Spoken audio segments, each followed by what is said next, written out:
Oh, it's 2 a.m. and just decided to do a live stream just kind of randomly. But it's been a weird day. I thought I would just kind of wind down, maybe do an hour and see what you guys are up to. What's up, Nicholas? First one on here, man. Think I'm going to be giving a pedal away today. So I'm tired of doing all these Facebook giveaways. 90 Angels, what's up? Super Bowie. I'm going to call you Super Bow. Skeletor, giving away this pedal today.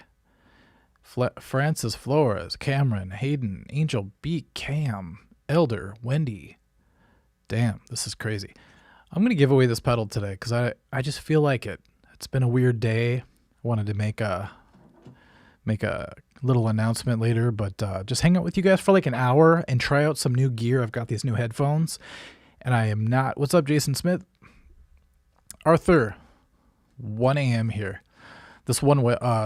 There's a thing called Craig's News Live, and this one guy calls me King Arthur because of Art of Guitar. I thought that was funny. So, what's up, Cameron? So, like I said, I'm giving away this T-Rex pedal today. I just decided to.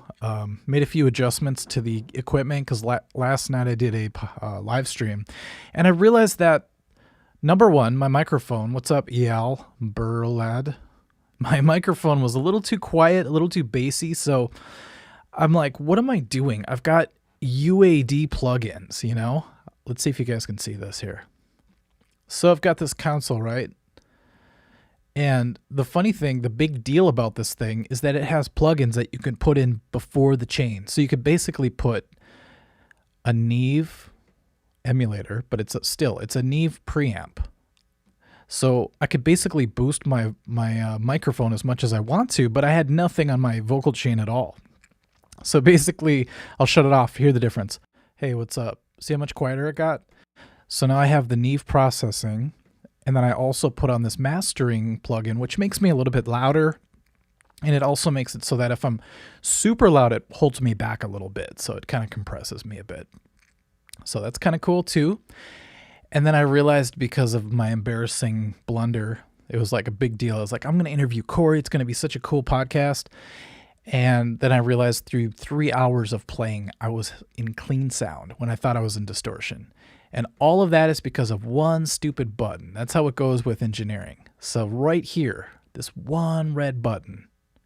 See if I shut it off. So you guys probably hear clean sound right now. So all I had to do was hit that one button, boom, red. And now hopefully you guys can hear distortion. So besides, what's up, Daryl T? Oh, Scuffed Aussie, you think I should send it to Skeletor automatically? Actually, you guys, what I'm doing is I'm making kind of a top visitors list, like a VIP type plaque. It's just a virtual plaque, but I want to put it up during my episodes.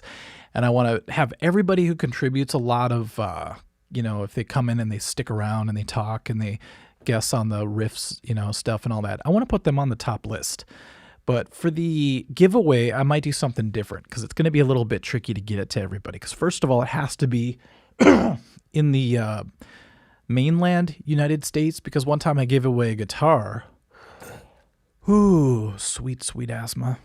I gave away a guitar, and this girl was like, oh, I live in, where does she live? I forgot, Alaska or something. I'm like, I got to ship this guitar to Alaska? And I found out that the shipping was going to be more than the guitar was worth, I believe. And I just did it because I had to bite the bullet because I screwed up. So it got to the point where it was like, thanks, Skeletor. Glad that distortion's back. You know what that sounds like? Name that lick. This is not for the pedal, by the way. I don't want to do a riffs guess for a pedal. Not because I know Skeletor is going to win, but because I don't know. I want to come up with something a little more creative. You know what I mean? But who knows? It might get really late and I might go, okay, what's the riff? I got to go home. Here's the pedal. Who cares? What's up, Jordan? Salazar. I think of Resident Evil 4 when I hear Salazar. That's kind of cool. Angel B. Cam, where did you get your flower guitar? Which one's my flower guitar? Because are you talking about the bunny rabbit one with the roses on it? Like the rosebuds or whatever those are? Cherry blossoms, that's what it'd be. That's the one that got stolen. And I told myself I wouldn't talk about it today. and I decided, you guys, just to let it go. If it's meant to come back, it'll come back. You know, I know somebody gave me some shit the other night about, dude, you're being too passive, you know? Like, these guitars might not mean a big deal to you, but these are guitars that a lot of us would love to have, or, you know, we would really cherish them. And it's not about that, trust me. It's more about that the aggravation and the stress of trying to get them back is almost not worth it, because I've kind of got this way of like letting things go.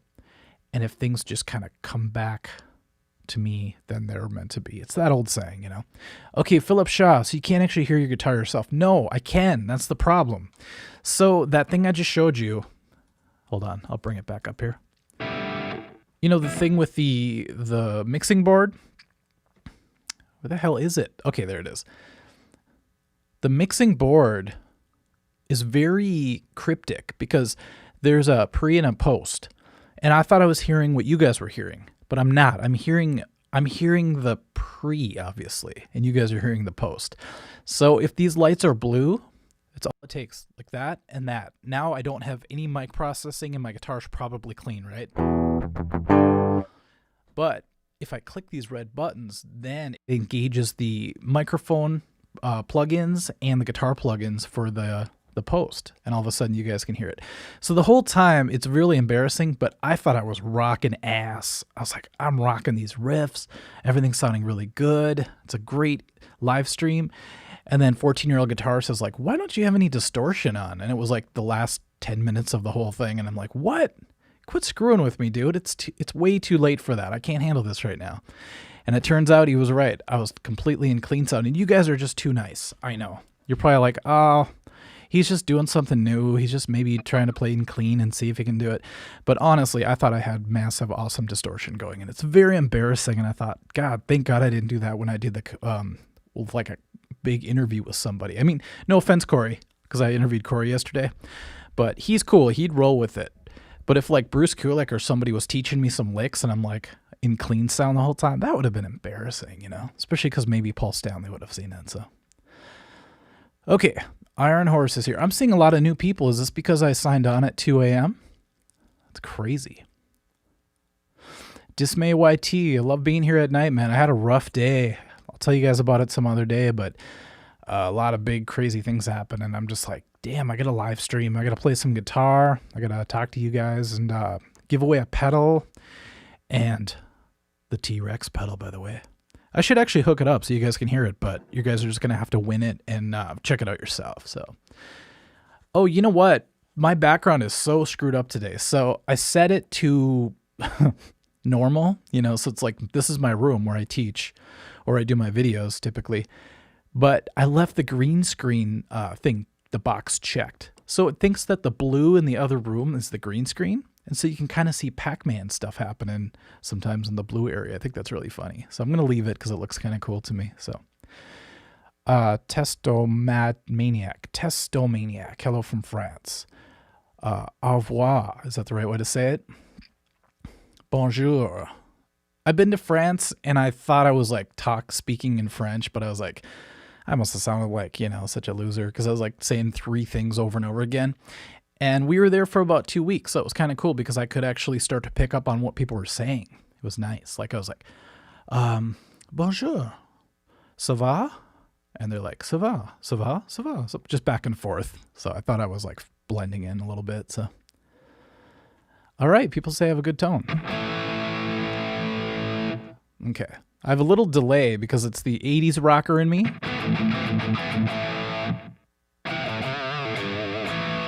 Love that little tail at the end of it. Kind of makes everything feel good.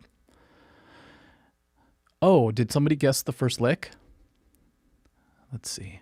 Hannah Cope is here. That's right. You guys are in England, right? So you never sleep. Or you're not sleeping when I'm awake late at night. You're probably just waking up, I bet. What a terrible thing to wake up to. My weird-ass live streams. My God, does that just ruin your whole day?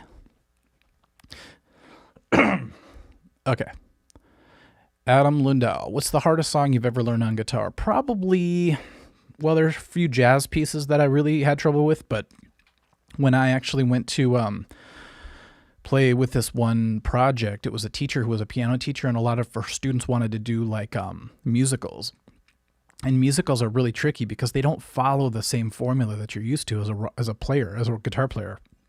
So it's like, oh, wait, this is the part where they have to talk for 2 minutes, and then I come in. So that was really tricky to do some of that stuff. We played some Hamilton songs and stuff like that. But I think also Cliffs of Dover was very difficult, but I was able to get it down at one time in my life, which is kind of cool. Okay. So yeah, the pedal giveaway is just for you guys. Rian. Let's see. Who guessed it first? Ooh, I think Zach got it. Let's see if it shows up here. I forgot I even did it. So it's a little I Want You to Want Me. Hey, Sachin Parker. Let me fast forward to that comment real quick. Super chat, $15. Wow. From Sachin Parker. Hey, bro, I'm back. Got to play some Metallica, of course. I'm starting to realize that I'm just a shill for Metallica. You know, it's almost like Lars Ulrich hired me to just like play Metallica riffs and keep the talk going, you know? But yeah, this is definitely a little Cheap Trick.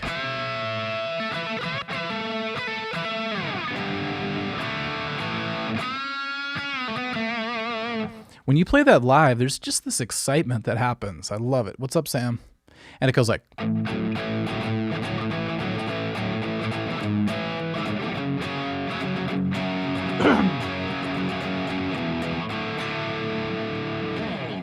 And then I remember I used to play the solo. Which one did I do, though?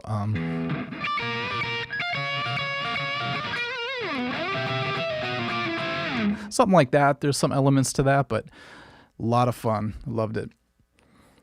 Some guy with a mic 9. Yeah, I made sure. I actually did a couple of things because every time I make a mistake, I want to go up 3 levels instead of like staying down here. So, if you guys watched yesterday, I spent 3 hours thinking I had distortion and I didn't. And you know, I left it up because I went home and listened to it. It's kind of weirdly endearing that I'm sitting here like in clean sound playing Crazy Train and thinking I'm rocking, but I'm not. I'm just sucking, you know. But it wasn't super bad. I actually was kind of excited that I didn't totally collapse with no distortion. So that gives me a little bit of hope that I'm doing something right, you know. So, all right, pedal giveaway. Roberto Hernandez. By the way, Roberto, you're on the VIP plaque that I made last night at home. It was a pathetic sight. I had a whiskey and I was watching, what was it? What's that? Lost in Translation. I love that movie. Watching that, I was on my laptop. I was like, I'm going to make a plaque and I'm going to have all my best live stream people on here. And I started making a list and you're on it. So I think Skeletor's on it though. I'm not sure. I'm just kidding. He is. You are. Thanks, 14-year-old guitarist. I actually thanked you on the description of the live stream that we did. I'm like, thank God you told me about that, you know. So, Jake Williams. Hey, Mike, I was considering getting into guitar and wondering if you had any recommendations on what I should get. I suck at that, man. I mean, it depends on what kind of music you like. Some people want to play metal and they buy a classical guitar when they start out. It's really weird. I had this lady ask me that. She's like, do I get a one of those guitars with the fat strings? I'm like, no. Get an electric guitar. People think like if you learn on a classical guitar, you're suddenly going to be this theory master. It's just not true.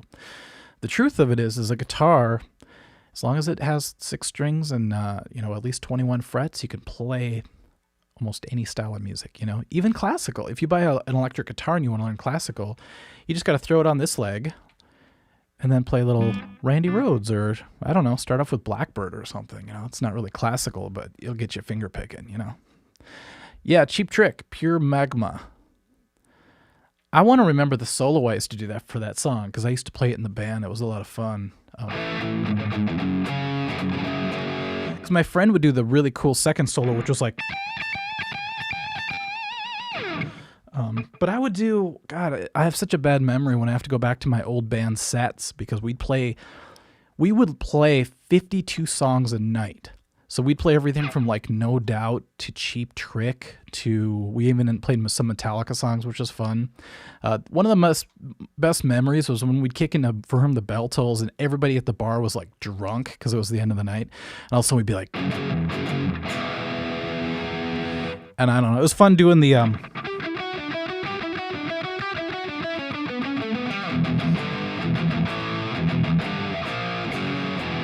everybody's headbanging. You know, it was a lot of fun. So, all right, Xavier Rodriguez, what do you think of Sinister Gates? He's awesome. He's a mix between like the best guitar players and The Crow. If you've ever seen the movie The Crow.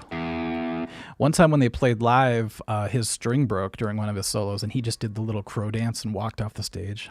That was super funny. And that guy's like kind of breaking the rules. You know, a lot of guitar players, they're either really skinny and wimpy or they're overweight. And he's kind of like that real fit looking guy. I'm like, hey, for some reason when I was like starting guitar, everybody's like, dude, you can't be fit and play guitar. That just means you take it away from playing guitar to go lift weights. And that's lame. So for my first 15 years of playing guitar, I was just a wet noodle. You know, if you look at my early pictures, I was just like, I mean, I'm still skinny, but at least I can do 3 push-ups now, you know. All right. Yelkan Z is here. Everybody's here. This is going to have to be my thing, I guess, you guys, like 2 a.m. But, yeah, I had a rough day today, so it was a little bit weird. I mean, I had a few good things happen, but work, just all this, like, guitar theft stuff has kind of thrown me in the loop, you know, in a weird loop. And so, like I said, last night I was watching movies, and I had a whiskey, and I'm, like, being all weird online and stuff. And so I decided today to just quit drinking. You know, I think it's the best thing I can do. So, let's see. Skeletor, didn't realize the unison bend reminded me of the solo in Wayward Son. Actually, that wasn't a unison bend. It's very close to one. It's actually what I call the country bend. Do you guys hear that weird little sound when I do that? It's such a weird phenomenon. But before I leave tonight, I'm going to remember that solo, damn it, because it's a lot of fun. So all I'm going to do is go through the chorus. Let's see.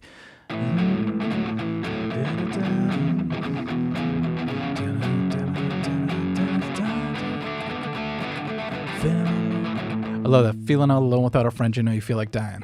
It's like rap.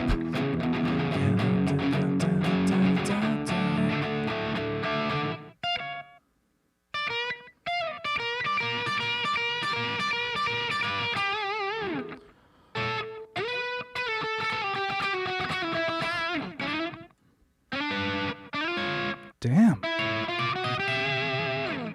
Completely left my brain. All right, let's see. You know what I was always confused about with that song was, is it really live, or did they do what Kiss did in Kiss Alive? Did they just add a bunch of audience stuff and make it seem live?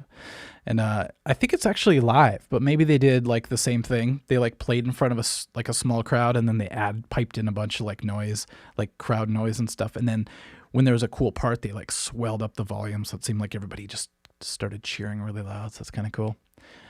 Jamie Rangel, have you ever tried playing a 7 or 8 string? Yes. I had a 7-string Ibanez Universe one time.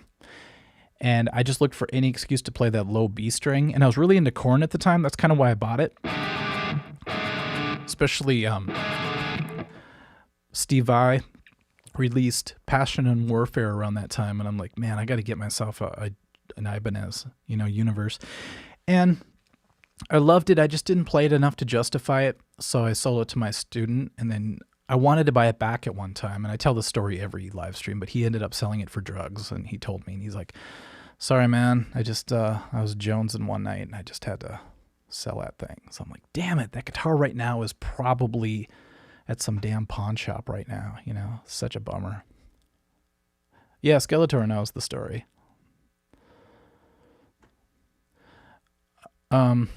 So you guys are talking about the cherry blossom. I hope somebody just sees it accidentally and calls me or something. And they're just like, hey, Mike, I saw a cherry blossom Jackson with a Donnie Darko rabbit on it over here in Vermont. And I'd be like, I'm getting in my car right now to go rescue that thing. Even if it's in Montpelier, I'm going there, baby. All right, you guys want to name a riff? Here we go. That's all you get. HM, do you play Rocksmith? How dare you? I'm just kidding. Rocksmith is really awesome, and I thought the funniest thing happened when that first came out because you know how Guitar Hero and Rock Band started getting really complicated? Like it started off with 4 buttons, and then it became 4 buttons and 4 buttons, and then all of a sudden they had a real guitar with I knew Skeletor would get that first. I'm just going to assume it was you that got it first, man. Wake Up Dead by Megadeth. Ooh, Hayden Schmidt got it too. Johnny Action's here. Johnny, I got to put you on that plaque of the Hall of Fame for this live stream. Don't let me forget, okay? But anyways, and then they started actually using real guitars, and that's when the participation just plummeted. And I thought that's so funny. That's as soon as you cross that uncanny valley, they talk about AI suddenly being too realistic, but something's still a little bit wrong with it. When it comes to guitar, I think when it became more complex, a lot of people said, screw this. Why would I want to spend all this time learning? I'll just learn real guitar if I wanted to do that. And, it's one of those things where Rocksmith came out, and I'm like, here we go. This is the end of my career. I'm not going to be able to teach anymore because everybody's just going to play Rocksmith. And one of my longtime students, Bobby, he's like, Mike, I bought Rocksmith. And I'm like, oh, great. I guess I'll be seeing you. He's like, no, I'll still take lessons, but I'm learning so much from it. It's so great. It's kind of like when a girl you like meets a new guy and she just won't shut up about him. And you're like, okay, I get it. He's frickin' Fabio, okay? And all of a sudden, our next lesson, he was all excited. And I'm like, okay, Bobby, show me what you learned on Rocksmith. And he's like, okay, check this out. Hold on. How did it go? And he realized that without the TV screen in front of him, he couldn't play anything. And it was really this weird awakening, Now, I know that's not common. A lot of people who play Rocksmith can remember things and learn from it. And I think it's going to be the future, of course, of learning, just like YouTube is and a lot of things are.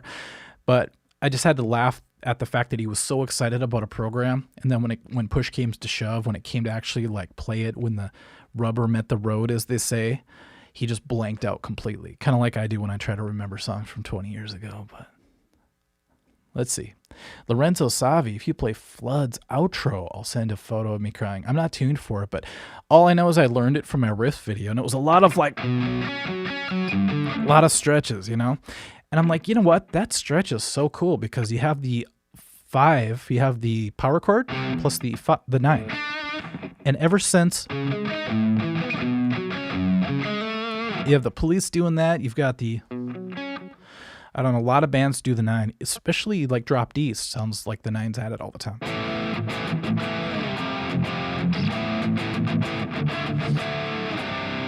So if you guys ever want to sound a little bit more complicated than just a power chord, add that 9 interval, if you guys know what a 9 means.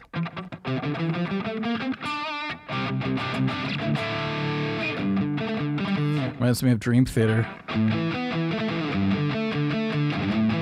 Or is it up here?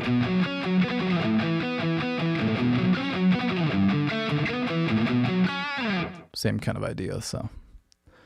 Yes, Message in a Bottle. My friends and I used to make fun of that name and call it Massaging My Butthole. I don't know, we were dumb. But hey, it's fun, Massaging my butthole. Say what? Do you write music? Every day, man. Seriously, I used to write a song a day back in the day. But today, when I'm teaching on my website, what I'm doing is I'm writing a solo every day now, and that's really opening up my mind. Yesterday, we're working on the 3-note per string scales, and we're on the orange form now. So it's this one. So I had to write one in A Dorian, and I'm like, you know what?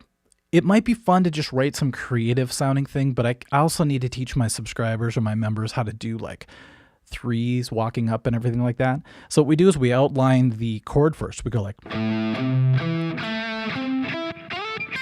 which is a little wild in 3-note per string land because there's these big jumps, But then I had them go 3s.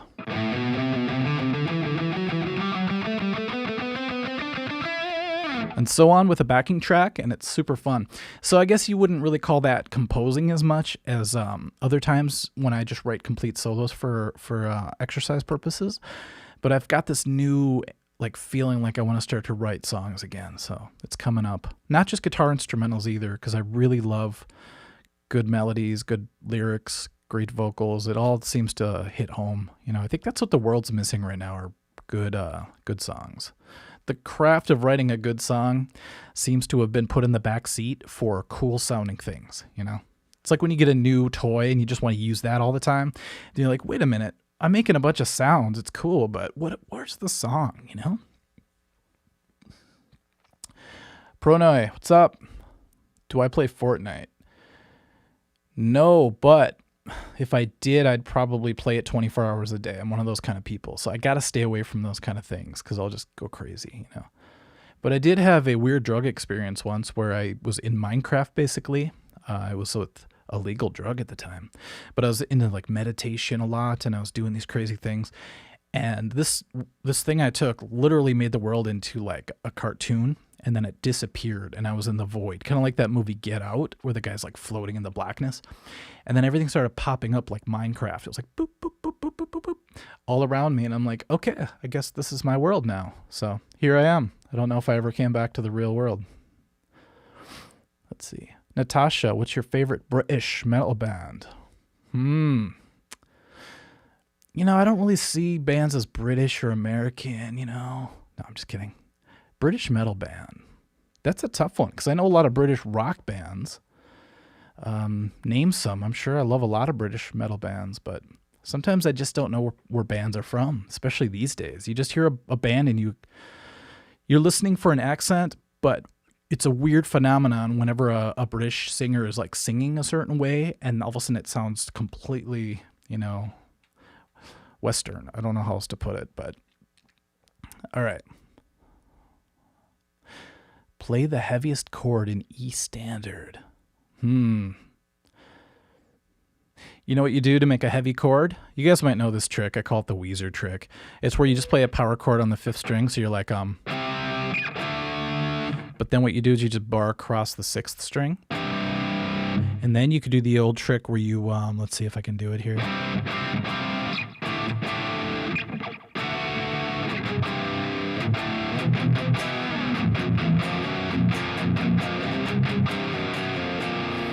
Have you guys heard Korn Lies before? One time I had to emulate that, and all I did was I did the power chord and I barred across, and I went, it was way heavier than I thought in E standard. It was like,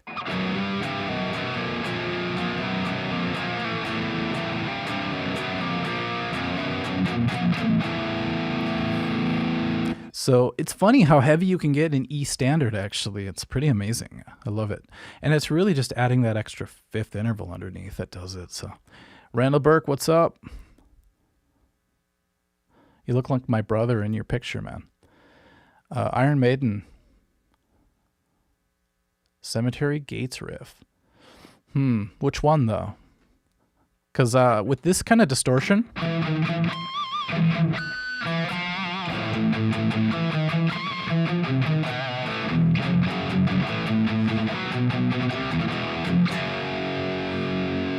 I don't have a whammy bar, damn it.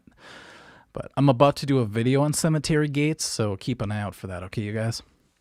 But I've been having fun. You know, we did the Sanctus Swords of Sadness release, and a lot of people were asking about that, and we're getting a lot of good comments on it.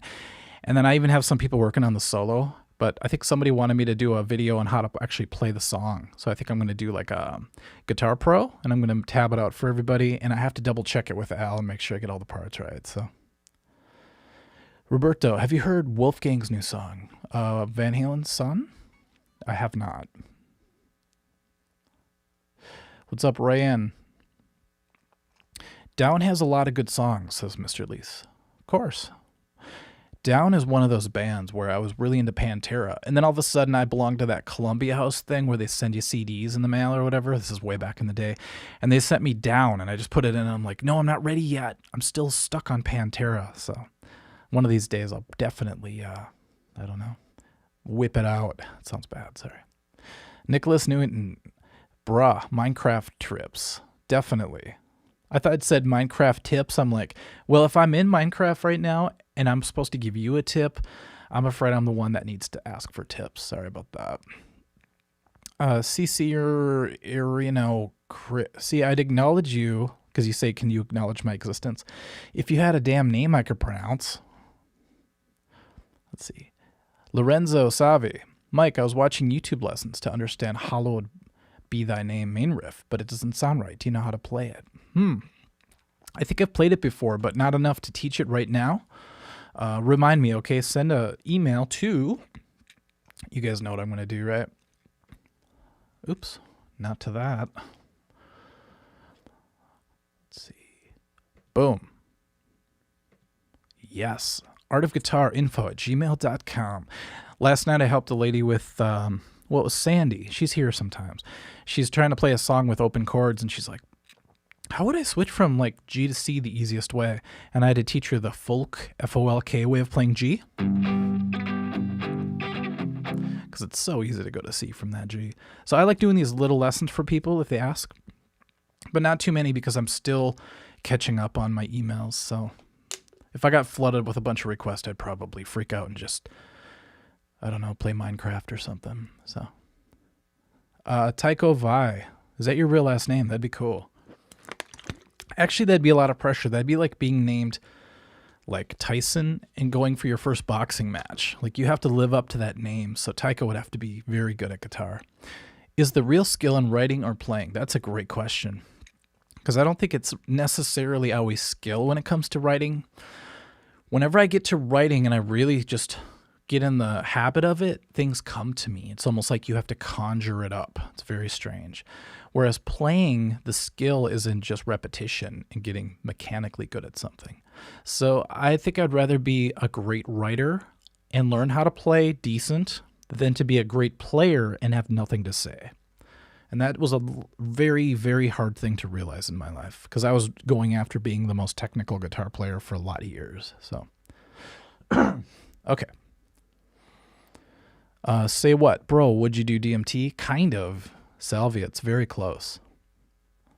But there are people that have done salvia and have had entire lifetimes, and then they wake up because the trip is really only like 10 minutes. And I'm not telling you guys to do it because back when I did it, it was like legal, and they were like, oh, it's kind of like being a shaman, and I was no shaman at the time. You know, I wasn't ready for it. But I realized I never have to do it again because I saw the other side, so I'm good. Chad Official, Pantera, please. Pure Magma, Judas Priest. I think Pantera did some Judas Priest covers, didn't they? And by the way, I realized the other day, you know, everybody knows.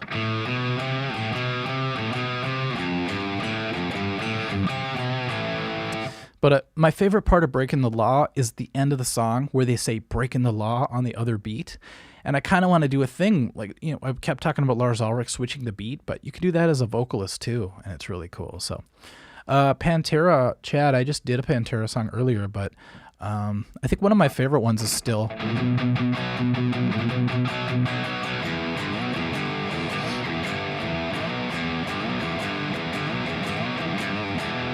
And then I always mess up the next part because it's like, what is it?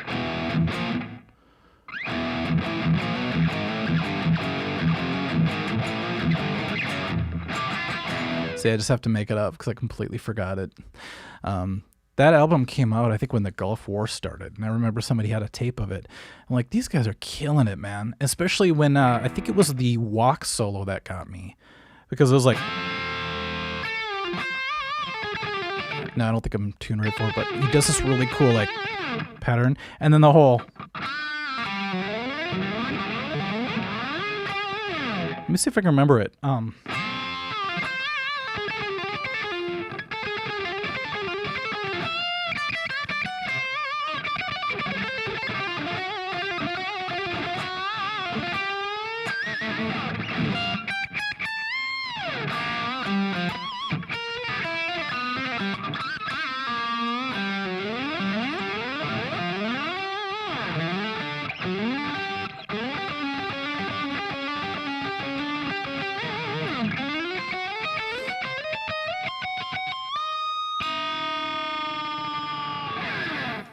That's like 70% of the right notes, but you just got to sell it, you know? Like I said in that Pantera Phil Anselmo video, just fake it sometimes, you know? Especially live, you can really get away with a lot of stuff. My favorite way to fake something is just to do this picking pattern. Doesn't matter if it's sloppy. And then just do some sort of like pattern with your left hand. So be like...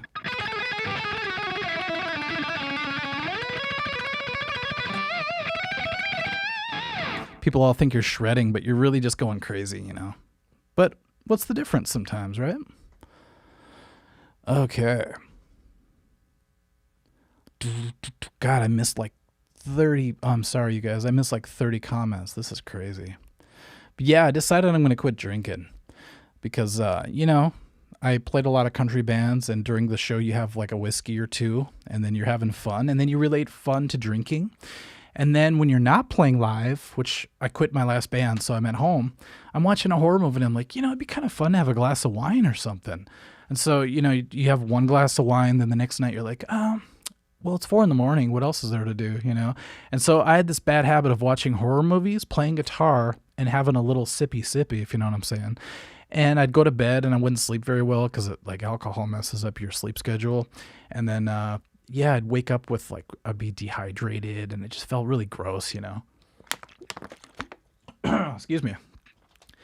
And then tonight I got in a little bit of a weird fight, not a physical fight, but just an argument. And we both had a couple, and it was so stupid. We were fighting about, what was it? Something political. And I'm like, God, the election ended. Let it go, you know? And it was weird. The worst thing ever is when two people have had a few drinks and you're arguing over something and you both know that it's stupid, you know, but for some reason, like your ego makes you want to keep going. It's so weird. So, okay, some guy with a mic 9. How do you get new guitar stuff when you're a broke college student? It's easy. You start a YouTube channel, you get some subscribers, and a guitar company start calling you. That's what happened to me. Like a couple guitar companies were like, hey, will you play only our guitar? I'm like, no, I will not. Why? Because I hate that kind of stuff sometimes. I don't want to just play one guitar because they pay me $100 a month or something. Or usually they just give you the guitar. They're like, here's a free guitar, you know? And everyone's like, oh, poor Mike getting free guitars. But I don't mean that. I just don't want to be a slave to a company. A lot of times they're cool, though. A lot of times they're like, well, even if you just do one video about it, you know, and just maybe sneak it in somewhere or whatever, you can have it. And I'm just like, I don't want to do that because I feel like if I don't really like the guitar, I feel obligated to talk it up, you know, and it's just not cool. So I'd rather just do things organically. Like if I really loved a Schecter guitar, let's say, and I'd buy it if I liked it, obviously, then I would play it in all my videos. You know, like Gibson's not giving me a penny for playing the SG. I just love the way it feels and the way it sounds. So I'm going to keep using it. So, okay. I'm seeing a lot of new names, you guys. This is exciting. Sorry if my breathing's bad. I got to tell you guys a story. Here we go again. Mike with his damn stories. Chad Official. Yeah, Cowboys from Hell. That album kicked me in the butthole. Strong Lime. Guitar question. I'm trying to play a song composed only of power chords acoustically. It is in D major, but just follows that key sounds wrong. C sharp diminished sounds horrible. C sharp 7 sounds a little better. I'd have to really know the song, but I know what you're talking about. Sometimes, you know, in a song like that's in D, I'm in heavy distortion, hopefully. But whenever you get that D and then there's some kind of C sharp in there, typically it's a D. You just want to add, let's say, the C sharp under the D. That's a common thing. So usually they'll go like this if they're doing power chords. And it's very deceptive because if you do that, it actually ends up being A over C sharp. So here are my options for you. Either do a D chord with a C in the bass note. That might actually work. That works in a ton of songs. Or do A over C sharp. Then you don't have to worry about diminished stuff. You don't have to worry about 7. I can't talk. 7 chords. Typically in the key of D, those are what songwriters like to go to. So I don't know. That's just my advice without knowing the song. So, how cool is that most of Dime's solo didn't have any guitar backing track? I think he may have done that because he's like, live, what are we gonna do? You know, there's not gonna be another guitarist, so I better start to write solos with just Rex in the background. And man, did that really help? Because he wrote solos that took up so much space that it's like, man, I'm not really missing that backup guitar. However, in the studio, there are times when he comes in with like a overdub guitar because it's the end of the solo and it just sounds huge, you know? So in a weird way, it just focuses your mind or your ear on the solo itself. If there's too much rhythm going on sometimes behind a solo, your ear doesn't know what to focus on. So it's like, that happens in Iron Maiden quite a bit, but they trade off so it works out, you know? God, I'm talking a lot tonight. Oh, so I needed a keyboard, like a synthesizer that had really good strings and piano and all the normal sounds. So I bought one the other day, last month, I think, online. And they tried to ship it and it got lost. So it's like $1,000 just floating around somewhere, you know? So they ended up refunding me.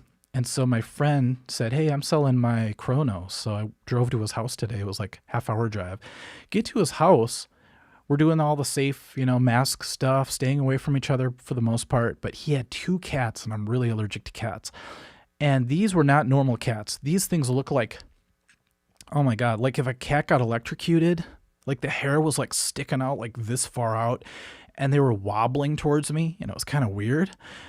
Like, Todd, I'm sorry, I'm really allergic to cats, man. So we went down in his basement where the cats never went, and I was okay for a while. And then as we're leaving, his wife is like, hey, how have you been? And she tried to talk to me. And I was literally like gasping for breath. I felt like SpongeBob, you know, in that episode where he was like slowly drying out because he was like trying to hit on Sandy and he didn't know how to politely say I have to leave. And so finally I'm like, guys, I just got to go. I'm sorry. My cat allergies are killing me. So I went outside, and ever since I left, I've had this like shortness of breath. I've just been a mess, you know? So sorry if I'm breathing a lot, like in a weird way today into the microphone. So. Okay, let's read a few more comments. Oh, Pixel IT, how to participate in the giveaway. I still don't know. I'm like flying by the seat of my pants tonight.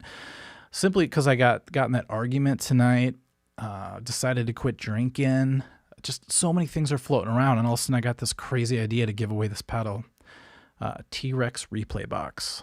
And it was on the world's largest guitar pedal board in Guinness Book of World Records. So yeah, it's a great pedal. It has these really cool tap features, and then it can do the dotted eighth note Nuno Betancourt trick. So it's going to be exciting to give it away. Maybe I will do it a certain way, like maybe a trivia question, or maybe name that riff. I don't know. And then whoever wins, this is the only stipulation, you guys, because I still haven't figured out a good way to do that on here. You might have to give me your email address somehow, and then I'll connect with you and I'll send it to you, okay? And I just sent out a pedal the other day, yesterday actually, and the guy's like, yeah, will you sign it? I'm like, really? You want me to mess up your pedal with a freaking marker, you know? But if you guys want me to, I'll sign it or something, or I'll draw boobs on it if you want. I don't care, so. Pronoe, no, they loved me. Those cats were walking up to me. And I swear, dogs like me. I hate it when a dog like gets weird around me because I'm like, wow, am I evil or something? What's going on? So let's see. Does Back to the Front in Disposable Heroes give you chills? James just sounds so badass. Funny about that, Skeletor, I remember being really young and buying that tape at a local Kmart, and the tape got eaten, so I had to go back and buy it 3 times altogether. And we listened to Disposable Heroes, and by the way, I feel like I have to play this riff again since now I have distortion. Okay, I feel better now. But we thought he was saying back to the fret, like get back to playing guitar. So I thought that was really funny. Like every time I'm slacking off, I'd hear James go, back to the fret. I'm like, oh. But then I did a little bit of reading because, you know, you'd open up the lyric sheet and pull it out and be like, oh, back to the front. You must be talking about soldiers on the front line. Okay, duh. You guys ever do that where you think a lyric is a certain thing, and then when you learn the real way, you kind of don't like it as much? You're like, I like my way better. I don't know. John, on the John. That's a good name. What's the most removed genre you've ever played live, as in genre you don't listen to? Oh, God. I was in a country band for years. That's why I'll do that, like, hey, name this country song on Distortion, because I know probably 80 country songs. You know what I mean? I don't consider Johnny Cash country, though. He's a little more badass, than just normal country. But we would do Keith Urban stuff. We did a little bit of like hot country where I could do some cool licks and everything. But for the most part, we did the old standards and stuff. So never thought I would like know a bunch of country standards like Garth Brooks, but I did. Some of it was fun. Dad funds and productions. At least he didn't die. True. Conrad Osborne, do you know any Muse songs? I did an entire Muse set one time with my students, and it was a lot of fun. I played drums one time, and then I also played some guitar, and I learned a whole bunch of their stuff, but don't really know enough right now to play it, strangely, Let's see. Jazz 3, are they even good? A lot of people swear by them. Solo for Am I Evil by Diamond Head. No, I probably know the Metallica Am I Evil better. Surprise, surprise.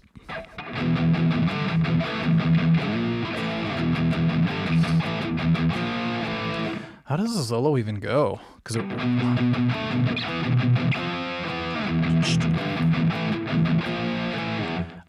oh.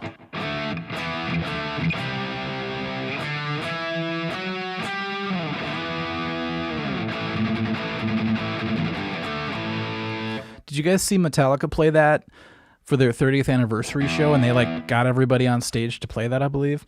And then I saw in the rehearsal, James was like, oh, let's just cut it after that part because it gets too confusing. I thought that was a lot of fun. Or I thought that was funny, actually. Because, everybody else was like, no, let's do it. That part's cool, but you can't vote down what James says. He's the alpha male of metal.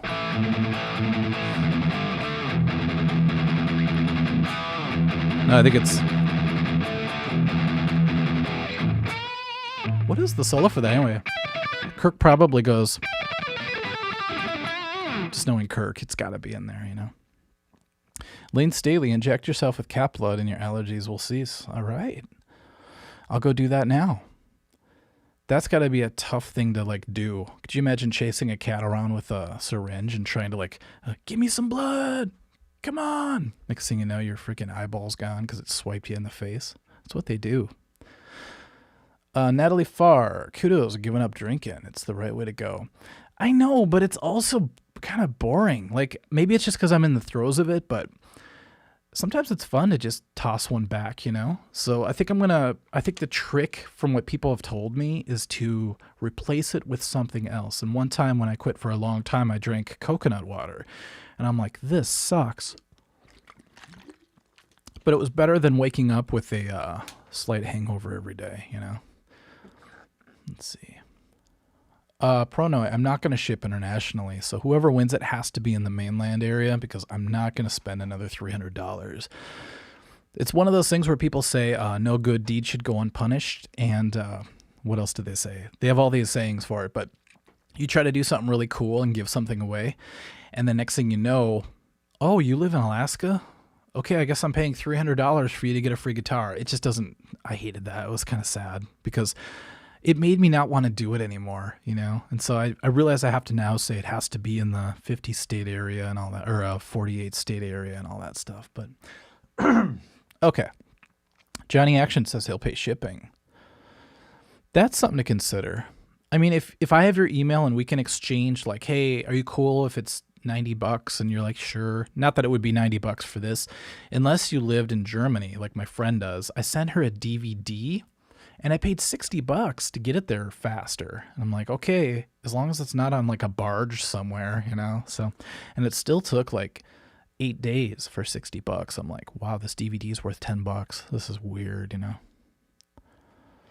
Okay.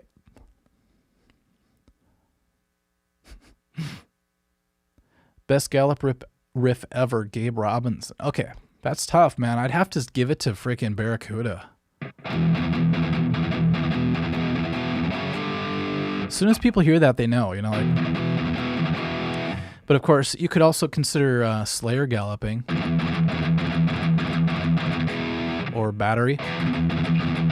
You know, it's one of those things where it's like, I just like it doesn't have to be fast for me to like it.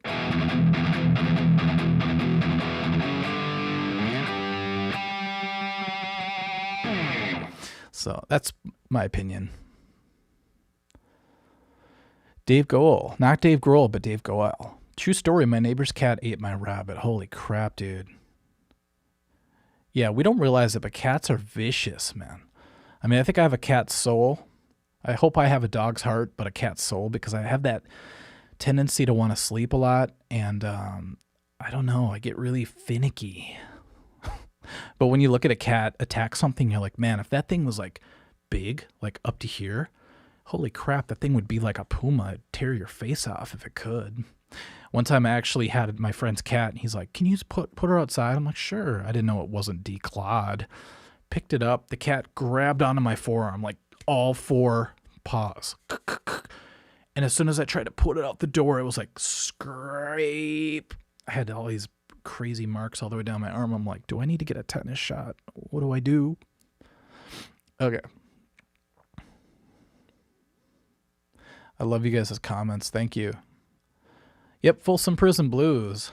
It's a fun song to just kind of mess around on, you know, if you're working on Mixolydian licks or something, or pentatonic licks, but what is it? Yeah. I just love going.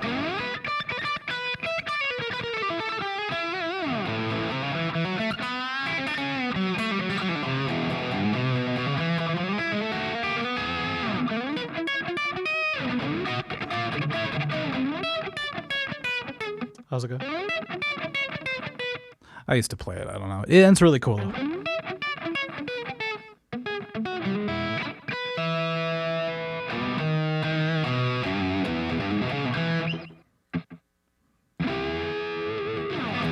There we go.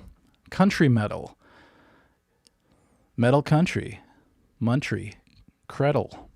It's not as fun as crap country rap, but all right. Oh, say can you see? Lane Staley. You know what's cool about that is a great thing to practice open chords, because you're like, oh, that's just an E chord. And then from there, you have the pedal tone. It's a great way to practice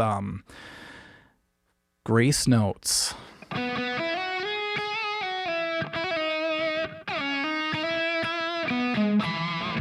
If you want to do like the Steve Vai Dimebag Darrell version. Every time I play it, though, I think of Liberty by Steve Vai, and I'm like, oh man, Steve Vai did a really cool rendition with an original song. I love it. Natasha B, do you sing? Yeah, I've sang a lot in the past, did a lot of backup vocals too, but I really got to get back to my vocal practices because I've got a really bad sinus problem, and so every time I try to sing, I don't feel like I'm really sounding the way I want. And so what I'll do is I'll do these humming exercises, and I'll like brutalize my voice sometimes, and then I actually sound the way I want to. So maybe someday I'll sing it up. What's the fastest downpicking speed in BPM? Oh, I gotta time myself. It's been a long time. It's been a long time since I've rock and rolled, baby. Backcountry solo. I've played it before.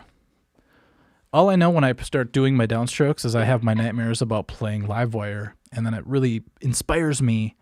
Because when you screw up on stage and everybody's looking at you, you're like, oh man, I'm never going to have that happen again. So it's like I really got to get back on that practicing thing, you know, where my hand's vibrating and I'm not really feeling any problems, you know? Do you know how to play the Mr. Crowley solo, as Ozzy would say, Ron? Yes. I've played it many, many times in my life. Do I remember it at this moment? No. But my nephew wants to play that solo, I believe, so maybe I'll learn it again. He compared it to Believer solo, and I'm like, man, there's a lot of crossover on those two solos if you listen to it. It's kind of cool. So yeast in the people are still doing the bread thing. I love it. Yeah, there's a lot of Avenged Sevenfold, Avenged Seven grain. That'd be funny. That's my submission. Bread puns, if you will. Bread buns. Bread fan started it all, right?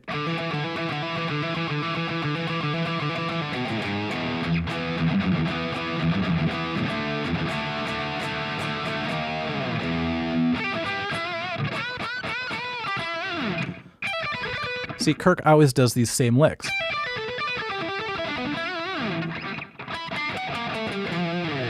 Then he does some really crazy... I don't know what he's doing, but it's fun. Kirk Hammett solos are fun. Oh, God, Hannah, are you bringing in the cheese puns? I don't know, man. I don't think I can handle that tonight. Because if I think of cheese, I'll think of wine, and then I'll think of wanting to have some sweet, sweet wine from the vine, and then I'll be back off the wagon again. No, I'm pretty lucky because I don't have, I know everybody says this, but I can go days without drinking. That's not the problem. It's just when I get to that place when I go home and I'm just like, okay, I'm up until 6 a.m. by myself, practicing guitar, having the time of my life. What can make it better? A little sippy. Know what I'm saying?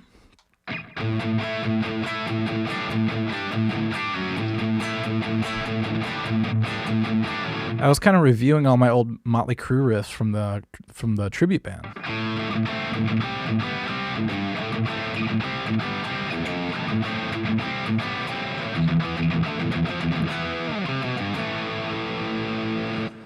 I really should tune down a whole step, but I'm not going to.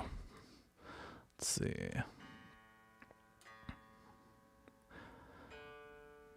I was going to... Okay, you guys are talking with... Do I own an Explorer? No, but I ordered one time and it got rejected because they ran out of them. It was really weird.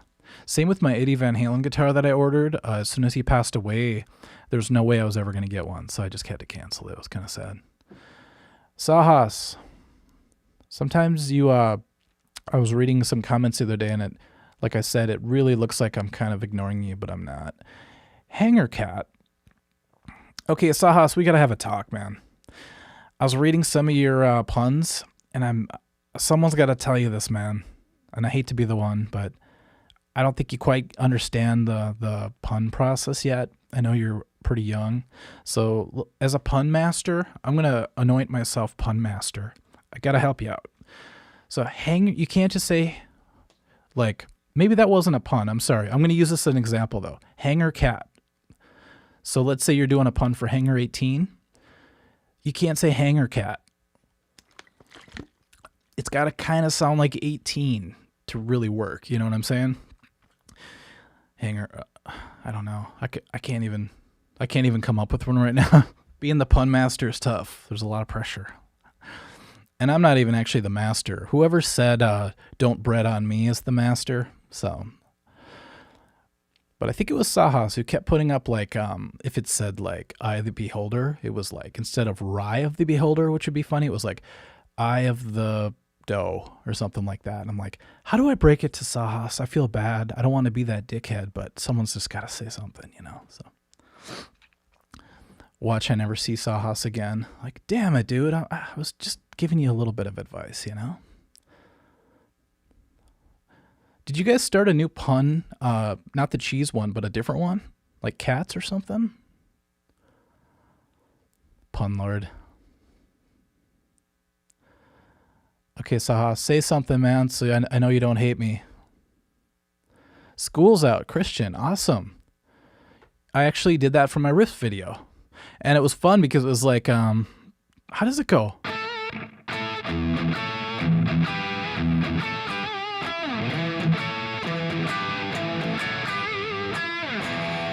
It's so epic, man. Spider Soares, what's up? Oh, you're going to bed already? Come on, it's only 3 a.m. Central Time. What are you doing? Okay, Sahas is here. Cool. I have two sides to me. I could be a total dick, like Corey was saying, but then I feel bad instantly, and I'm like, oh, I'm sorry. Why am I ripping on you about puns, you know? Here you are on my live stream, middle of the night. You could be doing better things with your life, and I'm giving you crap about bread puns. What is my deal, man? Anthrax, of course. Let's see. Can you guys name this Anthrax song? Ready? Actually, can I remember an Anthrax song?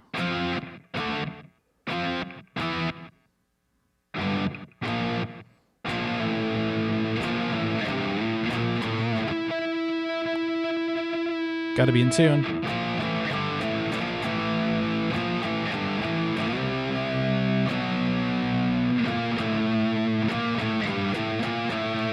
Name that Anthrax song. Oh, now we're doing cat puns. Okay. Meowgadeth is actually pretty funny. Sahas, I am thinking of a good pun. Hang on. Okay. I'll be waiting. Frank. Huda kick. Oh, that's the only Anthrax song I know besides Bring the Noise. I love Bring the Noise. I just love how it kicks in. And I think it had Chuck D on it, right? Some Public Enemy. It's really cool. Let's see. Paige, do you like the Runaways? Yes. It would have been awesome to hang out with them back in the day, I think. Although it might have been a little weird, you know? Like, who's this half-Asian kid sitting around the hotel room all the time? What a loser, you know? All right, Be-All End-All, Johnny Action. I think you're the first one to get it, but that is correct. Douglas Allenby. Hey, Mike. Hey, Douglas. My dad dated a Filipino lady, and she had an ex-boyfriend that she would not stop talking about. First of all, that's really kind of annoying. Like, if you ever get a new girlfriend or boyfriend, don't keep talking about your ex. That's a bad move. I'm going to put Johnny Action up here because I think you got it right first. But she would always go, Douglas. So I remember that really well. Johnny Action, State of Euphoria. It's a great album, isn't it? That's the one with Antisocial on it. The first time I heard that, I kept thinking it was Your Auntie is So. Like your auntie, like your aunt or whatever you say, is okay looking. So I was like, your auntie, so. That's just what I heard when I was younger.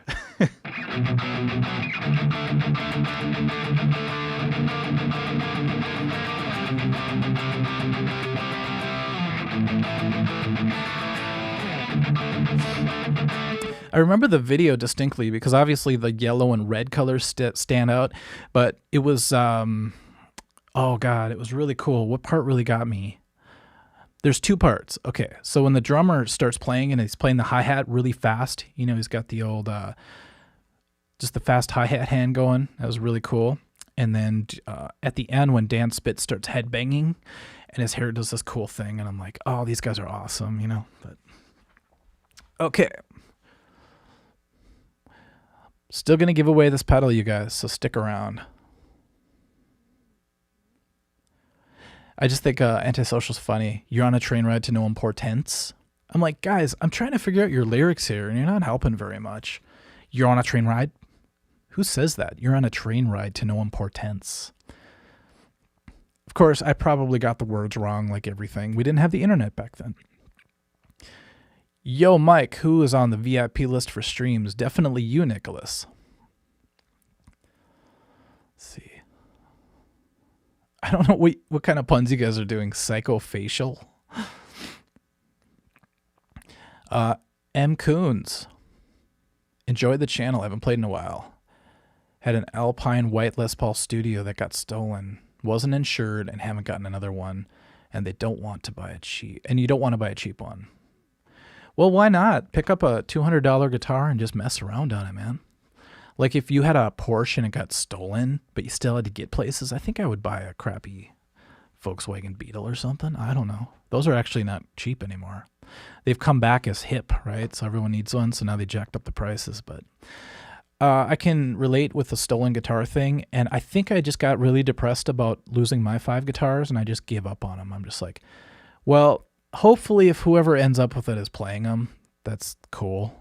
Maybe they're learning. That'd be ironic if they were learning on my channel with the same guitars that got stolen from me.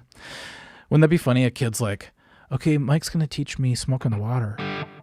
Hey, that looks like my... What the... Oh. Hopefully he calls me and turns his dad in or something. I'm just kidding. Yeah, Dan Spitz. He's an interesting dude, Nami. It says he's a watchmaker now. That figures. I saw him on a reunion because I went and saw Anthrax not too long ago, and they had a different guy who looked like John Petrucci who was wearing a hat and stuff. It was weird. But then I saw Dan Spitz on a recent thing, and he's all buff now, so it's kind of weird to see. Because back in the day, he looked like a little kid, you know, with long hair. So, can you play the Conjuring Shred riff? Oh, man, I've played it before. Not right now. Why is there Pac-Man ghost in your background? Illusion. It's funny you have that name. Or is it Illusion? Zion. It's because I have the green screen option selected and I forgot to shut it off, and it thinks my blue back there in my other room is a green screen. So you're going to see little Pac-Man and ghosts like surrounding me, and it's not supernatural. It's just I forgot to click one button. Watch, I'll click it, okay? So you guys can see I'm telling you the truth. Okay, ready? Goodbye. Now I kind of miss them. Let's bring them back. Thank you. Let's see if I can make it even crazier. Ready? Yeah. Whoa. That's cool. Is that going to trip you guys out? I'm going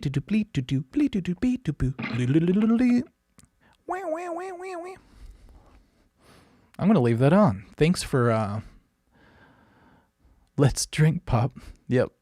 Rob Jarvis knows about misheard words, man. Excuse me while I kiss this guy. Everyone thought Hendrix had a thing for guys, maybe.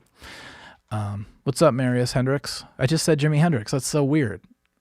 And your name is right below Rob, who said Let's Drink Pop. We used to play that song live. It was so fun. It was like...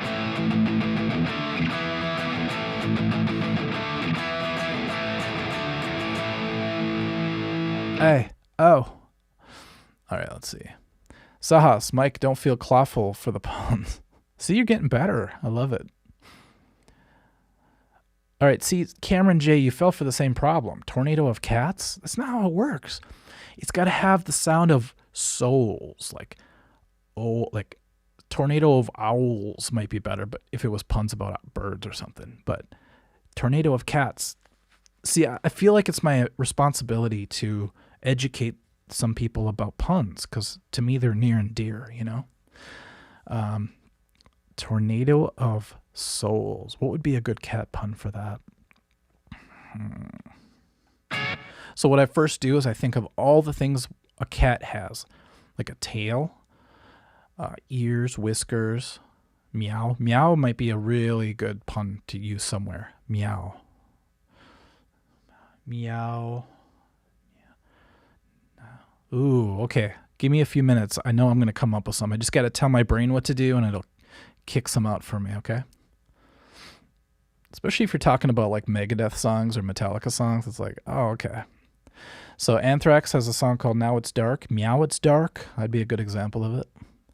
Angel B. Cam, you like Polyphia. I like what I've heard. Just can't get, I call it the old man syndrome, where I hear something and if it sounds cool, I'm like, cool, I like it. And then I'd never have to hear it again. It just doesn't hit me. See ya, Sahas. Gone for 40 minutes. Okay. If it doesn't hit me in the heart or the gut, I just can't come back to it. So maybe I haven't heard enough Polyphia songs, but I'm definitely looking in their direction. So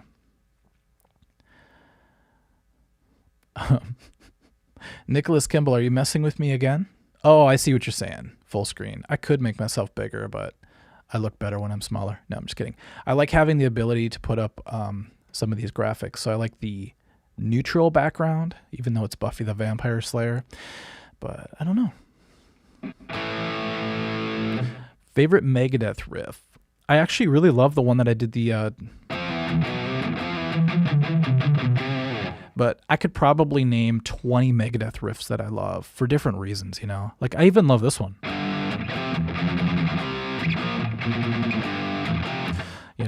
Foreclosure of a Dream is a really cool one. And then, I don't know, there's just too many. I just love so many Megadeth riffs. When I grew up, this was a big one. So In My Darkest Hour actually got me through a lot of darkest hours. So that's why I enjoy it. Oh, sorry, you guys. Is that messing with you? Let's see. Let me do this. I'll put it back so they're in the background a little bit. Is that cool? We'll go with that. Sorry, Pronoi. Yeah, if anybody's tripping, now you're really tripping. So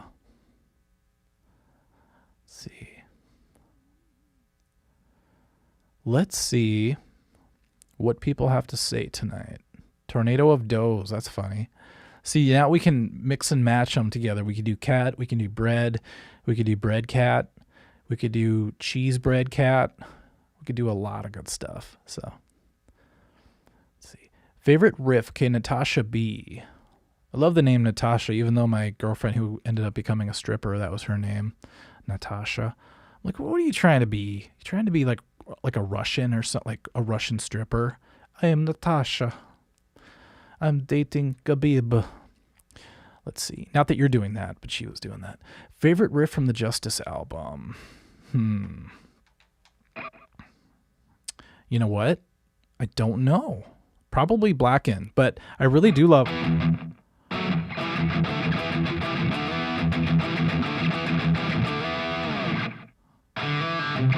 How's that go? No, I can't think of it. That's embarrassing. But I really love...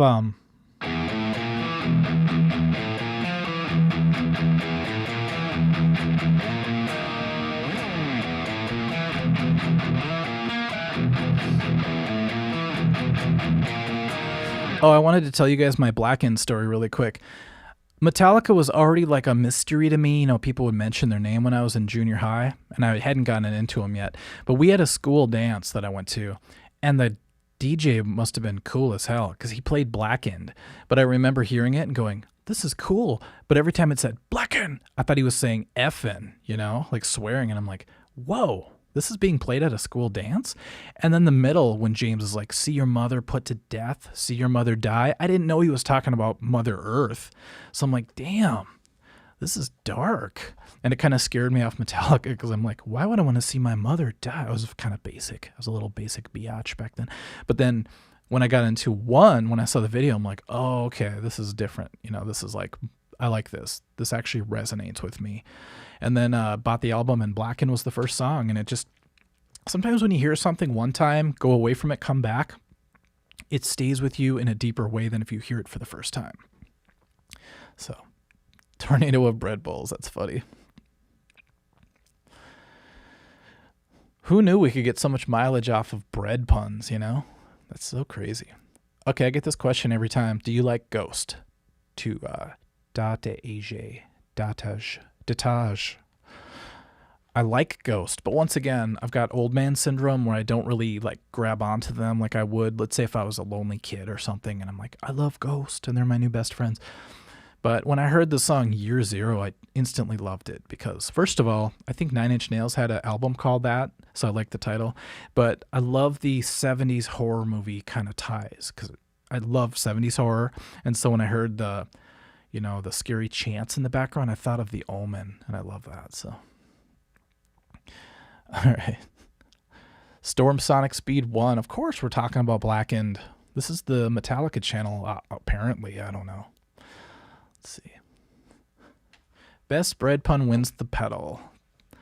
Well, what if somebody who has the best bread pun doesn't want the pedal? Illusion. What audio interface am I using? It's a UAD, so I use an Apollo, which is great. Love it. And then it uses this software, which is Apollo software. And now I'm starting to realize that what I hear back in these headphones isn't really what you guys are hearing. So I'm hoping you hear my voice. I'm hoping my guitar is distorted.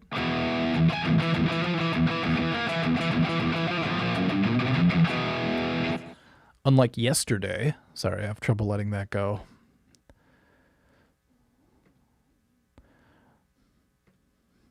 Okay, there we go. Let's see. Let's check out. Yeah, it looks like I have everything where it should be. Cool. Except now it's covering up the comment section. So let me get back to that. There we go.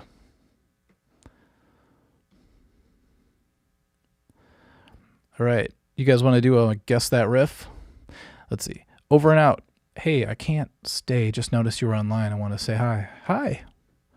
I guess you are. You should just say over and out, and you're out of here. Thanks for visiting, though.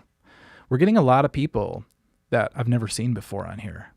And some of you guys I've seen many times. So I really appreciate that. What's up, Layla? I'm listening to this as I do homework. It's very nice. That's kind of disturbing, you know? Because when I used to do homework, I felt like I was being tortured. And no offense to anybody who's actually been tortured before. I know it's way different, but I hated homework, and I would try to listen to music, and then I realized that if I listened to my favorite music while I did homework, I would associate hating something with my favorite music, so I quit doing that. And so hopefully you don't hate me after doing your homework. So baked ends of sanity. There has to be a lot of crust puns, you know? All right, creeping meth. We don't even have a focus anymore. It's like anything can be a pun now. So you could say creeping death, creeping meth, creeping Beth, like kiss. Of course, not a lot of people like kiss. How dare you guys? Jason America did homework once. Good for you, man. Join the club. I remember though, you know how they always say if you apply yourself, you could do well? One time I really applied myself because it was a reading assignment. And I remember I went home and the whole night I read one story and I visualized it like a movie in my head. And the next day I went and they gave us a test. And every question the teacher asked was like a joke. It was so easy. I was like, oh, well, his name was Tom. Why was blah, blah, blah? Because he ran out of money. And it all made sense. And I'm like, damn, if I really would have tried in school, I think I could have totally killed it. But the problem is let's say I did do really well in school and suddenly I'm in college for something that I don't really like. Who knows if I'd make my living guitar like I do now. So maybe it was good that I slacked off. I'm not saying that's for everybody, but it worked out for me somehow, you know? All right, you guys ready for a riff quiz? Let's see who gets this.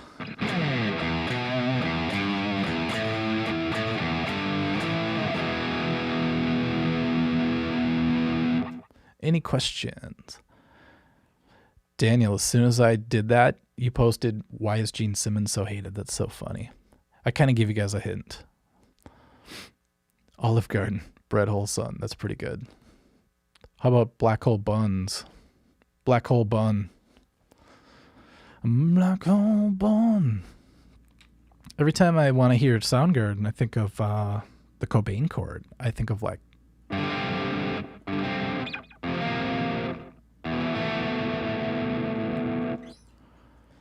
Pumpernickel Metallica. Okay, that's a stretch, Chris. Can you play some Alice in Chains? Sure.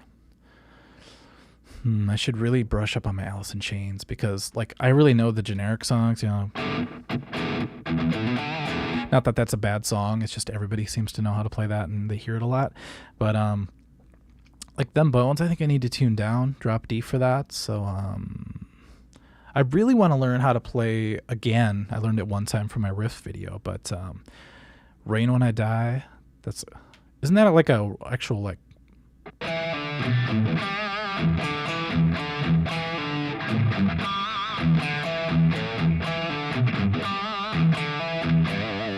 something like that.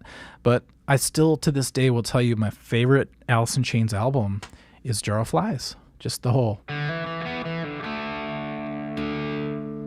We'll try to get as clean as possible. And of course,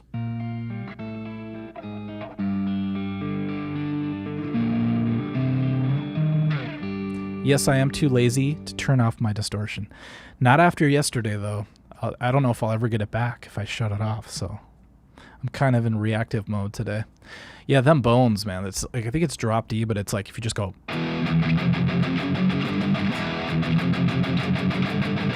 Do you guys know the time signature of that? Okay, did you guys ever get that riff that I played earlier? Let's see if anybody got it. I'm almost too lazy to go back and look. It's like I said, you guys, it's been a weird night. I started off really good. Had a few. Got in an argument about stupid stuff. And then I came here and I'm like, I just got to do a live stream and quit drinking. So. Oh, Lord Elpis got it right. Look at that. War Machine. That is sweet. Let's see if I can get rid of all this crap. There we go. Sweet. Wow, we have 96 people watching. Yesterday when I had Corey as my interview, we had like 60 people. We couldn't pass that for some reason. And now it's 3 in the morning. We're up to almost 100. So hello, everybody. Hello, everybody. We have given away this T-Rex pedal tonight because I ran out of things to care about tonight. So I'm just going to give away things and make people happy. Whoever said sex type things very close, but that's...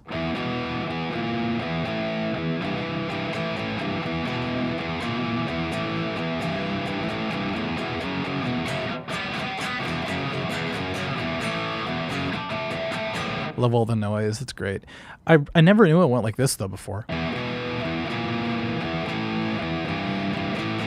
I thought it was like Kiss, like... But it turns out it's a lot more intricate, or a little more intricate than that. And then Kiss, yeah, it's just...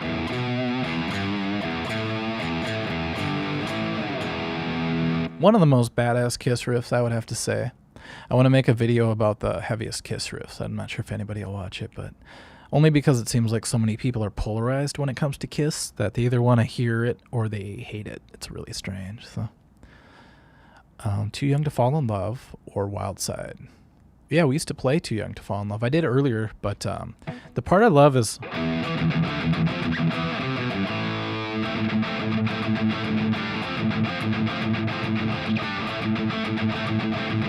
It's hard to downpick it all, but...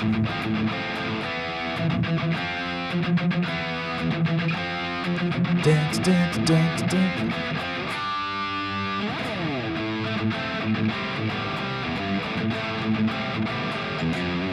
Sorry, I've got massive distortion going on. It's not really Motley Crue sounding, but if, I don't know, what band has super heavy distortion like this?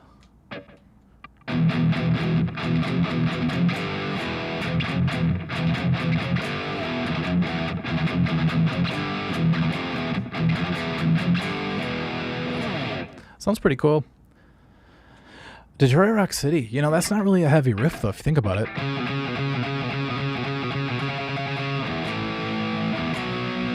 Favorite part, though, is going...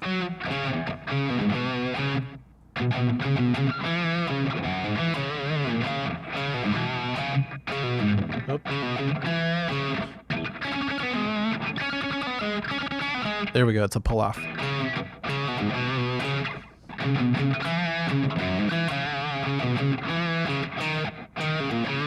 Love how they modulate up a whole step just because they wanted to. Love it. Right. Soundgarden has a lot of killer riffs, you guys, for sure. Thanks, Dismay YT. Disposable Meows. I watched your Kiss Let Me Know reaction video yesterday. I didn't know the song either, but I really liked it. I'm realizing I forgot about a lot of songs from Kiss and from the 80s and 90s. Like, I did a Spotify playlist, and they started playing these really deep cuts that I forgot about. I'm like, there are a lot of songs floating in this brain that I sometimes haven't tapped into for a long time. So, Nicholas, would you ever make Sanctus merch? Because I think the fluorescent green logo shirts are sick. Yeah, it's a funny story. Our drummer's parents were pretty well off. They're the ones who lived in the big house on the lake that we practiced at. And Chris's mom was so cool. She actually, like, advanced us, I guess, money to buy those shirts.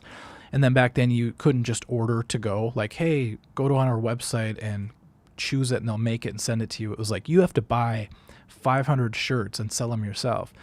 So like, oh, this is going to be a tough one. So we would set up like a merch table at gigs, and we actually sold quite a few. But then you have to hire a merch person. Hopefully, if like your family member will do it, it's a good thing. You got to trust them. Otherwise, they're just pocketing your money or whatever. And what's cool about that is we had a bunch of people with Sanctus shirts at our concerts, and the other band would play and they'd look out and see our fans there. It was kind of cool. I don't know. Of course, we had the opposite thing happen many times as well. So, but I don't think we're going to be able to do any merch because, like I said, half the band is pretty ambivalent when it comes to being excited about all this stuff. And they would probably deny it, but if I really sat them down and said, hey, do you really want to do anything else with the band? They'd probably be like, nah, I'm pretty, I'm just busy. I've got a wife and kids and all this stuff. Whereas like I don't have that. And I love going back and looking at nostalgic stuff. I get a good feeling from it. But at the same time, I don't want to force anybody to do it just because I'm excited about it, So $2 super chat from Mike Smith. Thank you very much. That's going to make me fast forward to the last comment. Junkhead or Man in the Box by Alice in Chains? Junkhead's depressing, man, because you know it's real. I mean, some bands these days, you wonder if they ever really lived a crazy life, but they're singing about it. It's kind of like when a rapper talks about having all this money, and then you realize that he's just borrowing his friend's car for the video, you know? But Junkhead kind of, oh, God, that has one of the coolest parts in a song, if I'm thinking about the right song, where it's like, because the whole song's kind of halftime, then it kicks in. Is that the right song? But Man in a Box is one of the first songs I learned because I wanted to learn this part so bad.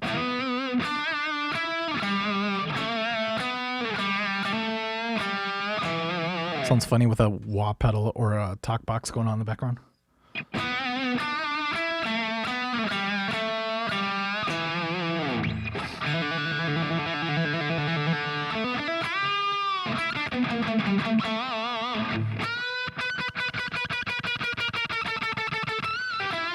It's a great technique, just because it depends how you pick it, but you get all those little squeaks in there, right?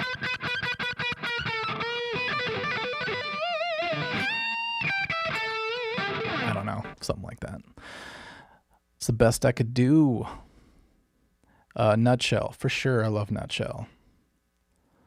Rotten Apple, Nutshell. It's like that whole album's very organic, you know, even in the titles. Let's see. I missed a bunch because somebody said, what the F, Jason? What did Jason say? Okay, I'm not going to scroll all the way back because I am lazy tonight, you guys.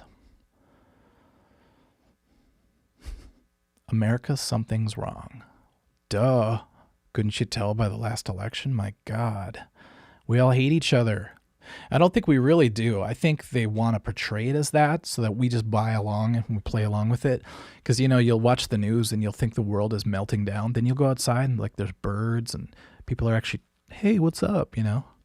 For the most part. I mean, I know there's clashes going on and a lot of problems, but if you take any problem and you put it on the news and you put the music behind it, it's going to seem really freaky. You ever do that where you watch a movie where they actually make like a scary version of it?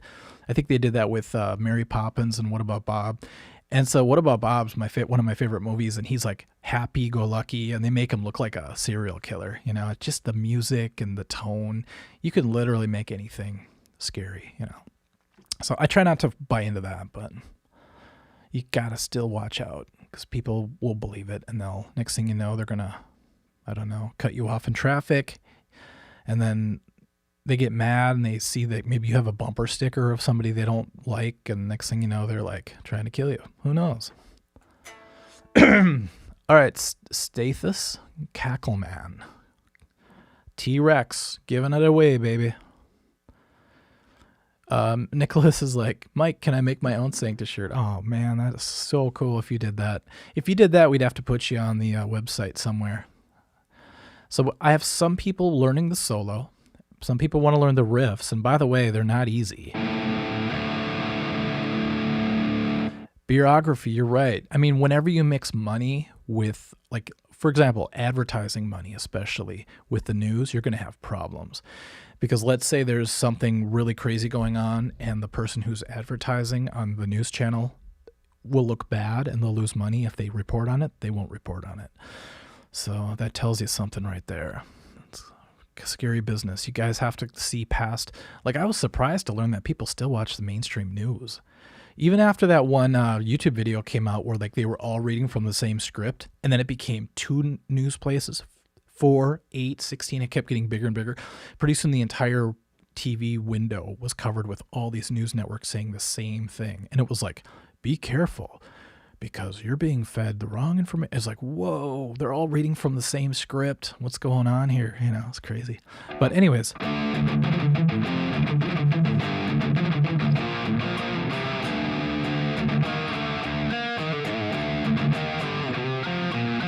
Weird, I just remember that just now.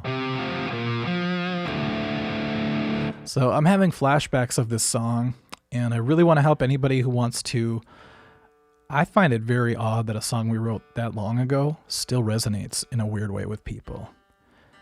And it's kind of, I don't know, it's uplifting in a weird way. Like you could write a song today and 30 years go by, let's say, and like your kid or somebody's kid like pulls it up for some reason on your computer after they get past all the porn and embarrassing stuff. And they're like, what is this song? It's pretty good. And you're like, wait, I wrote that song. It's the power of music, you know? It's like, man, it could last a long time. It could be timeless, you know? Let's see. Claude to Sadness. Okay, wait. Claude to Sadness. Are you trying to do Swords of Sadness, but a cat? Because we gotta talk. We gotta talk again, Sahas. Let's see. That'd be epic, but gotta get permission. You know what? No one's gonna come after you if you make a Sanctus shirt. I'm telling you. Maybe if you record the song and like put it on Spotify and you were like collecting money from it, somebody in the band would say something, but I don't know. Randy Greer, National News. That's why. Yes. Watch the movie Network. It'll blow your mind. I love, Roberto666. Upload the full Sanctus album, please. Okay.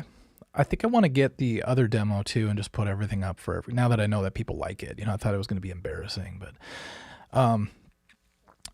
Network, there's a scene, if I'm thinking of the right movie, where Ned Beatty is like this really rich banker guy, and he's like, he sits the newscaster down and he's like, you have meddled with the forces of nature, because the guy stopped a deal from happening or whatever.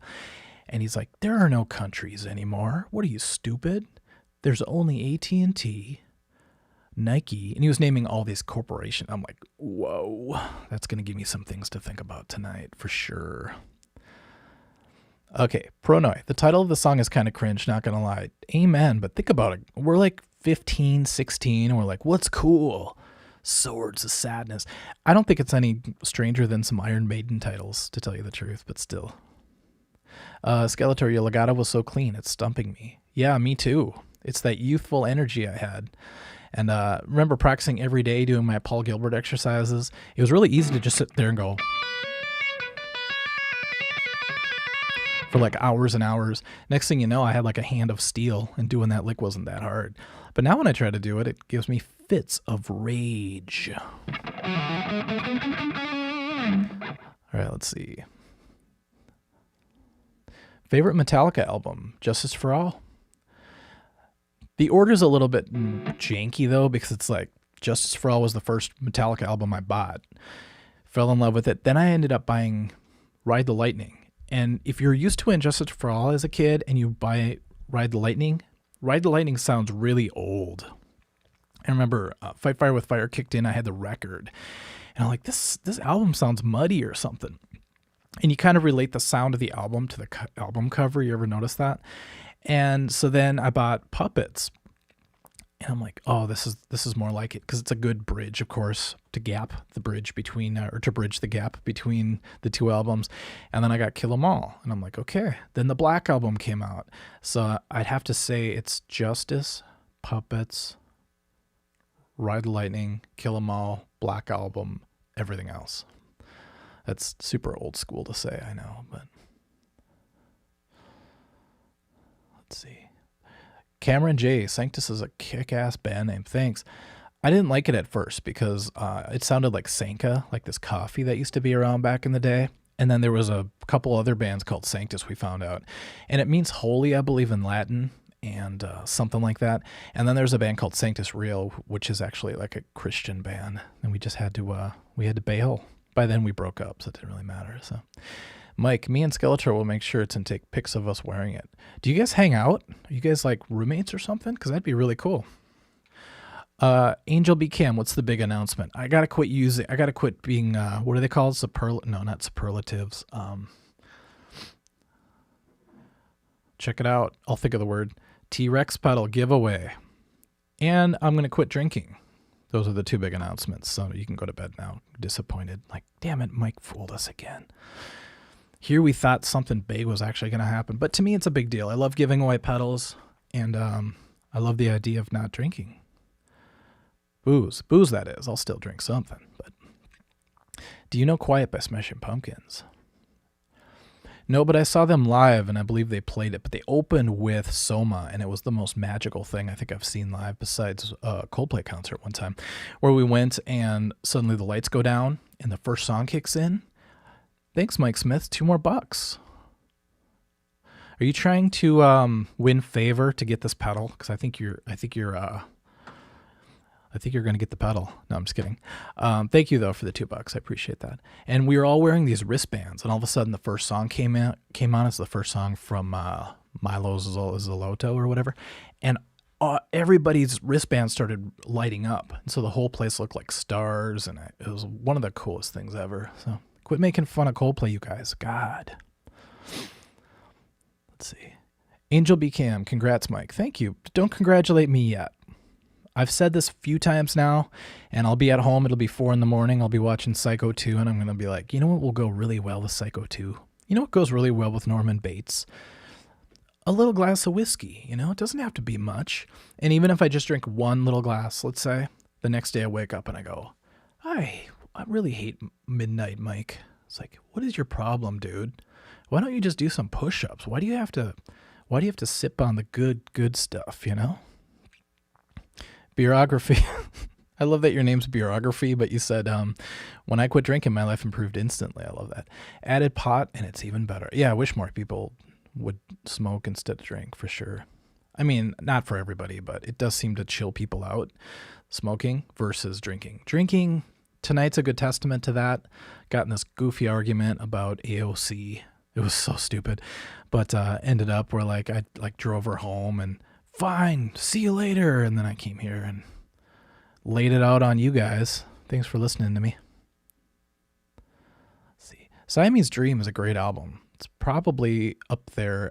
If the alternative movement never happened, I'm afraid I would have never heard that album, which is sad. But just from the get-go, D again. I'm either not in the right tuning or I'm not in the right tone.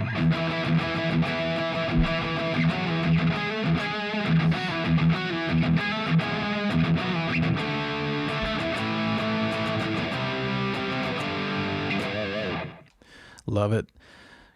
Getting to see them in concert too was really cool. It was Lollapalooza, and I was a big dork. And I remember we went there with a couple girls, and one of them I liked. And I look back at a picture of it, and I'm wearing this stupid T-shirt with cartoon heads on it. It was like Sleepy Boy, Goofy Boy, Poopy Boy. And it was I don't know why I was wearing that. It was I don't know, definitely not a turn on, I remember having to pee during their set, and I just kept it in because I'm like, oh, they're going to play it anytime. And they finally played the songs I knew. So The Shortest Paw. That's good, Skeletor. That's really good. Let's see. What stickers you got on your gem guitar? Storm Sonic Speed 1. It's just an Alice in Wonderland sticker. Because, I don't know, I've always liked Alice in Wonderland. And did I say Alice in Chains sticker? Sorry, it's getting late. I think I'm going to be here late with you guys so I don't go home and have a whiskey. But, yeah, Alice in Wonderland has always intrigued me, especially after I'd had that salvia incident, where it's we're all mad down here. And I say at every live stream, I think we're all in a loony asylum. And some of us are worse off than others, but we're all crazy. I mean, you have to be a human being, just being here on this earth, knowing we're going to die. Being able to still live day to day and have a productive life somehow, even though we all know it's coming to an end, but we don't know what's happening after that. It's one of the craziest things that's happened to me when I was a kid. I remember waking up in a cold sweat and thinking, not even my grandma knows what happens after I die, and freaked me out. Because, you think of older people actually know things when you're young, and then you get older and you're like, oh, they don't really know things. In fact, they were so brainwashed, that sometimes they're backwards on things, and you have to unlearn what they taught you. Like my mom was very superstitious, being Korean, so she'd be like, Michael, don't whistle at night. You get snakes will come. Like, Mom, what snakes? What are you talking about? Skater AD 420. Was that supposed to be Skater Dad or something? Skater AD, super chat $5. Thank you. Let's see. Yo, Arctic Guitar, let's talk politics. Also, how do I enter the giveaway? And never stop drinking. I like you. I like your ET icon. I'm going to put that up. See, that's somebody who gets it, you know? They get the joke. Love that. So you can buy your way to win the pedal. No, I'm just kidding. Wouldn't that be crappy? Like, all right, guys, the bidding starts at $50. I would totally expect all of you to sign off immediately and erase me from your channel or from your YouTube. But there's no way to enter yet. But what I'm thinking of doing is, Mike Smith, drinking is a bad habit for musicians. Although sometimes it puts you in a place where you can write smoothly, or at least you think you do. Then you wake up the next day and you go, that sucked. Happens a lot. But I think I'm going to do like a riff challenge or something and see. But the tough part is sometimes somebody answers the right answer right away and I don't see it. So I don't want to give it to the wrong person. So I'm going to have to be very careful if we do that. So give me a few minutes. I'll come up with something. Randy Greer, I dig AOC, by the way. Me too. You know, I'm not for or against some of these politicians that we are arguing about. My take is that if you're defending a politician like they're your sister or brother or mom, you might want to do a little research. You know, a lot of people are like, this guy is the best president ever. And then you're like, oh, but did you know about this? And they get weird. They're like, no, I never heard that. And they don't want to even know about like the bad things you have to do to be a president. I mean, think about it. People have run that I know for like county positions, and they're already talking about how corrupt it was. Now imagine getting to the highest levels and then thinking they're complete angels. It's just silly, you know? I'm like, there's always going to be broken eggs. You know, you have to, like they say, you have to break an egg to make an omelet. It's like, I don't know anybody who's in the world of politics that isn't somewhat messed up or have done terrible things to get to where they are, because it's kind of that system where you have to claw your way to the top, it seems like, you know? And so I was just really freaked out by how much she was defending somebody she didn't even really know, you know, and it scared me. But booze was involved. You know, after you had a couple, you could argue about anything, and it gets really silly, and emotions run high, and it's just dumb, you know? Douglas Allenby, have you ever been to Australia? No, but it seems like every movie star that's from there is very attractive, you know, starting with Nicole Kidman, I think. And then who's the girl from The Ring? She was like one of my favorites, but I think she's from Australia. Every time I hear the Australian accent, it's like, hello, you know. Mike Smith, can you teach me how to record? That's a long answer, so I can't today, but maybe I'll do a recording course and like a video or something. That'd be kind of cool. A lot of my recording came because my friend Christopher got into actually recording when our band was ending, and we were going to record our own music. And then as soon as he was up and ready to go, we kind of were broken up. But he taught me everything. So my friend Christopher, he taught me everything about recording. His first recording machine was a reel-to-reel, and it was like a 4-track reel-to-reel. Maybe it was an 8-track. And he had a board with big knobs. It was so old school. So I had to learn from the ground up how to record. And that's not even mentioning how to mic a drum kit or phasing and all that EQing. There's so much going on with recording. But these days, you know, with laptops and all the software you can get going pretty fast, you know. I still prefer the old school way because I love playing real drums. So somebody like gave me a super chat. Let's see. $10 from Killian McGee. Nice to wake up from night terrors. Come on here and see life. Hey, I appreciate that. It's weird you say that because I might be having some of those tonight, giving up booze, you know. I heard you go to bed and your brain's like, where's the booze? Give me the goods. And then when you deny it, it fights. Kind of like caffeine. When you give up coffee, your like head hurts for a week. Trust me, I've done it. And I'm kind of afraid of that happening, but I'm ready to face them. I'm ready to face it. Ready to face the demon. So yeah, Killian.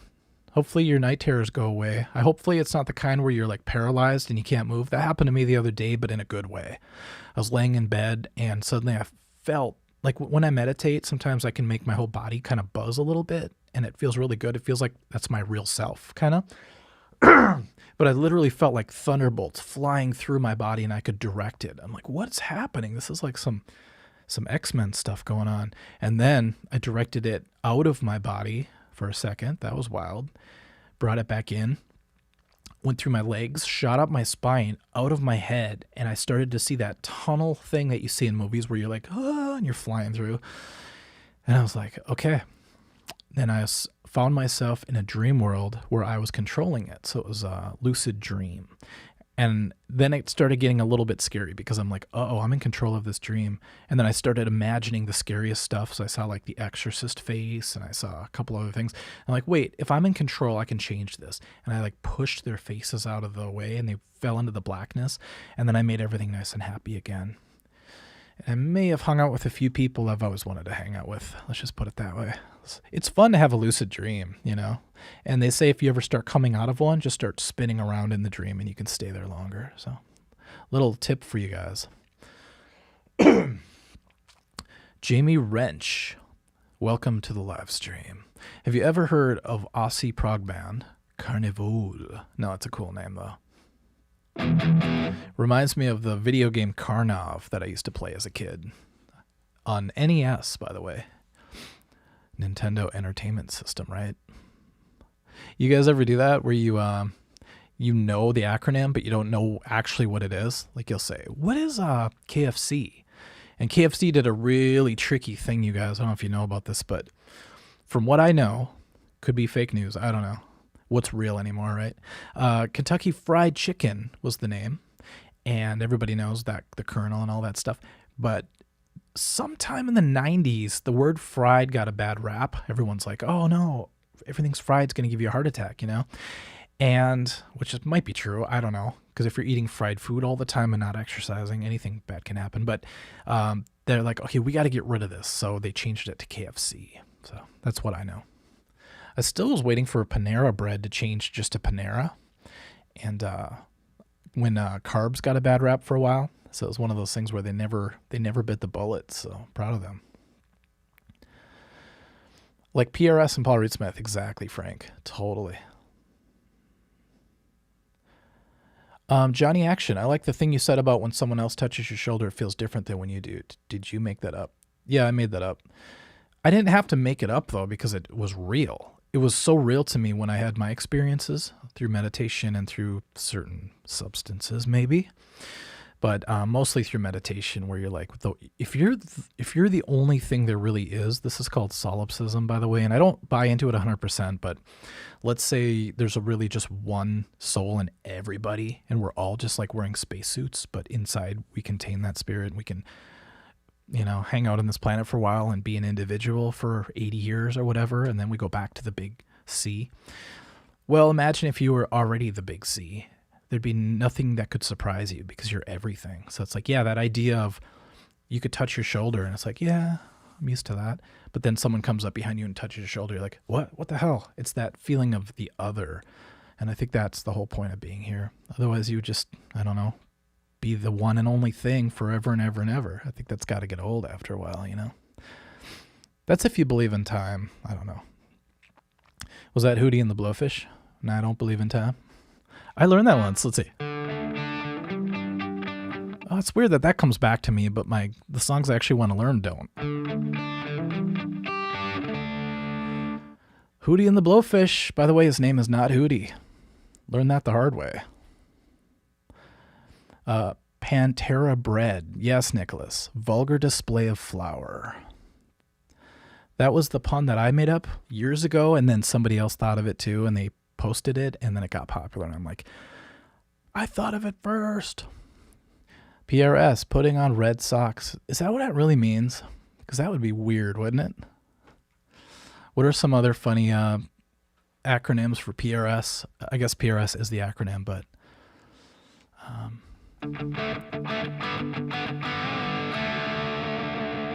Jason America, everyone was racist in 1925. I think everyone was kind of racist in 1985, actually, but not in a bad way all the time. Like I was saying the other day, it'd be so easy for me to use my half Koreanness to attack people. Like I could be like, what do you mean do I want chopsticks? What are you, racist? And then make a big deal out of it. But I'm like, I think that's pretty low to use something that you'd have no control over against somebody as a weapon. And so just as it's very low to use my half Asianness to attack me, I see it going both ways. But there seems to be a lot of people today that think, oh, I have a platform to stand up on now because I happen to be born this or this, you know? It's like, you know what? If you go back to the ocean idea where we're all part of the same thing, this is just a spacesuit. Think about it. This thing I think is me is just so I can live on this planet and walk around and breathe. And then once this spacesuit dies or whatever happens, it's going to turn into dust and blow away. And the thing that is aware through it, I believe, might go on. And that's what I experienced when I had an out-of-body experience. Not an auto-body experience like that car commercial, but an out-of-body experience. One time I came out of my own body for a few seconds, and then I freaked out and went back in. But it was really weird to be like, oh, this is just like a big shell. You know, this is like, I don't know. When I started thinking of it as a spacesuit, it really started to make sense, you know? I'm like, think about it. Your eyes are just little cameras, like zooming around, and it's your ears are just like these holes to pick up the sound, the vibration. So all these stimuli are going somewhere, you know? So let's say they're all going to your brain. That's what the next thing is. Well, there's got to be something that's aware of these things. Something has to be watching through these eyes, right? Otherwise, it's just vision happening, but there's a witness somewhere. And that's where I think the oneness idea comes in. Man, I know if I was God, let's say, and I already know the feeling of wanting to be really good at guitar, drums, bass, piano, cello. I want to get good at all that stuff, jujitsu. And then going, you know, if I could just be like 10 people, I could get good at all that stuff and experience it. And then, you know, maybe I would create 10 beings. And then I would say, okay, you got to do jujitsu. You got to learn drums. We'll form a cool band and we'll have a security guard, I guess. But I want to still feel what you guys experience. So at night, you're going to go to sleep. Every night you have to sleep. And all the experiences that you had that day are going to be uploaded to me, and I'm going to experience them. So I have this weird feeling that's why we have to sleep, you know? Think about it. If you don't sleep for a while, you go crazy. So it's one of those things you have to do. So that's my theory. I don't know. Everybody's like, give away that damn pedal. Maybe I'm testing you guys. Maybe I'm like, who is still going to be on when it's 5 a.m. and whoever's left gets the pedal? Wouldn't that be depressing? Like people are just like dead. Like I was just talking about you have to sleep. People are like, just give me the damn pedal. They would just leave their names signed in so they would win. The paw that failed. That's pretty good actually, Nicholas. Not bad. Simulation hypothesis. Yeah, I mean, that's just as likely, right? I mean, I've played virtual games where I'm like, whoa, and you kind of get lost in it. It's like, why wouldn't this be that, you know? Maybe we're actually from a dying planet and we're all about to die. And they say, okay, the whole planet's going to explode in one day. But you can hook up to this machine and live an extra 80 years as this other thing. And then when you come back, it'll had only been one day and then the planet will explode. So there's another cool theory. Jason America, David Icke Schrath. Yes, he kind of shot himself in the foot a little bit because I think he kind of came out really strong with a lot of stuff. And when you start calling everybody lizards at first, it's like kind of hard to believe people. But if you explain why you're talking like that and you go a little bit into it, like the shallow end a little bit for a while, then you start to go, okay, I can see how maybe people aren't all the same. Some people are more greedy. Some people are angry a lot. Some people want peace, you know, and then people start to believe that there's different kinds of people. But just to say there's lizards out there, it's kind of hard, you know. And we are here right now because of the guitar. Yes, Johnny Action. I keep finding that the one riff I keep going back to is...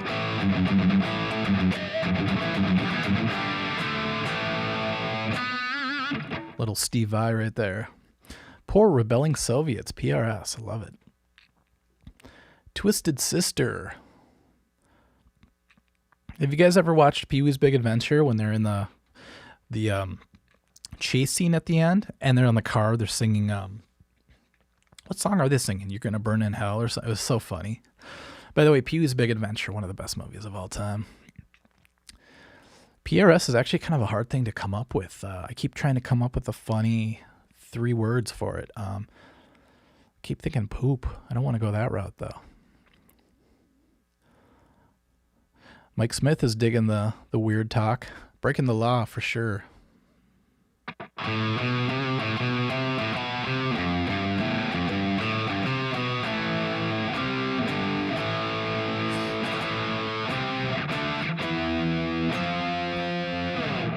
Fun tune. Love playing that. Let's see. If there's one last Art of Guitar fan, it's me, says Skater Ad 420. That's good to hear. I'm really finding that a lot of people are really into the channel and the live stream, and it's exciting. And it's only going to get better, you know, because I'm starting to make my little transition videos now, so those will be up soon.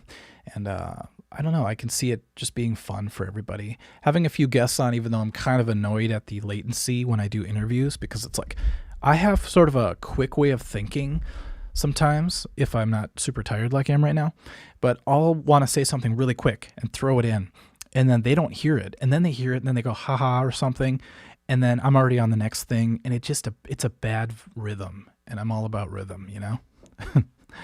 But the rhythm of live streaming gives me the blues sometimes. So, you know what? I just realized, Pure Dragon, I'm giving away this T-Rex replay box pedal from the Guinness Book of World Records of the biggest pedal board of all time. You guys see that by any chance? It was actually all legit, and they took pictures of it. They did a whole video on it.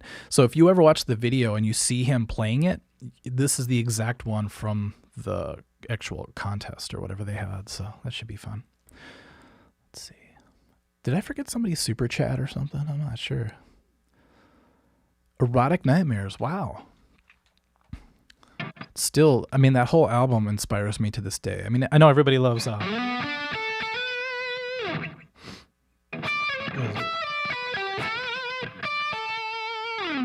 but I really love Liberty, the first song on that album.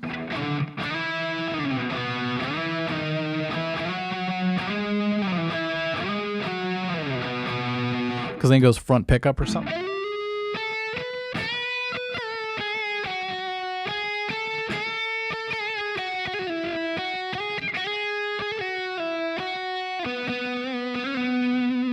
Then he goes back to the bridge pickup.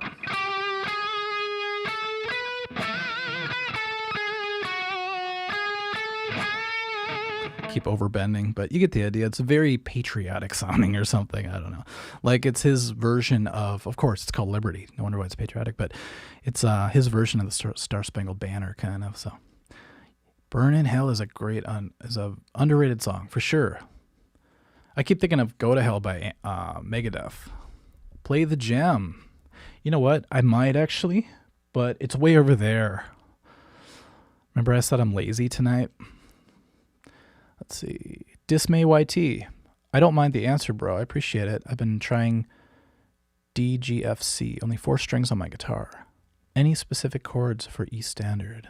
Oh, you guys are talking to each other. Okay. I was like, what are you talking about? Pee Wee Reese short stuff. I can't take it, Mike. It's 5 a.m. Best of luck to everyone with this pedal. Oh, man. Dad Funson makes me want to give you the pedal. Because you're just giving up. You're just like, oh. It's kind of my theory where when you stop chasing something, it comes to you. But maybe not this time. We'll see. Plus, you guys might not even like the pedal. You know, what if you get it and it's like, oh, this thing doesn't really do what I thought it was going to do, you know? Let's see. Dance of Eternity. Yeah, I played it once before, part of it. Frank, you are transitioning. I am? Like Ellen Page? Let's see. Eyes are looking heavy. I'm getting sleepy. Well, I actually cried today. I'll admit that. PRS, pretentious rich snobs. I like that. Jason America, that's good. Yeah, Rob Scallion did the pedal thing, Nicholas. Let's see. How did you end up getting the pedal? Well, they called me, this lady from Sweetwater. She's like, hey, do you want one of the pedal boards? And I'm like, heck yeah. She's like, which one do you want? You want the chorus? Because every single pedal board had a different kind of pedal on it, but they were all in one group. It's like, this is the chorus one. This is the delay one. I'm like, I'll take the delay one because I have plenty of distortion pedals already. And so she sent it to me and I had like 10 delay pedals. And I'm like, what do I do with all these? So I'm giving them away. I kept 2 of them, but then I ended up giving one to my nephew and gave away 2 other ones just to subscribers. And now I have this one. So Mickey84, does your back hurt while standing and playing guitar? It used to, because I had to look down all the time because I was not very confident in where I was playing. But the better I got, the less I had to look down. So I tried to keep a straight back. Maybe put a book on your head, like the when they try to teach you to be like well-mannered back in the old days, you'd have to put a dictionary on your head, sit up straight all the time. Okay. I think I've got another 20 minutes in me, you guys, and then I have to go home and Testament, Chris H. Heck yeah. How's it go?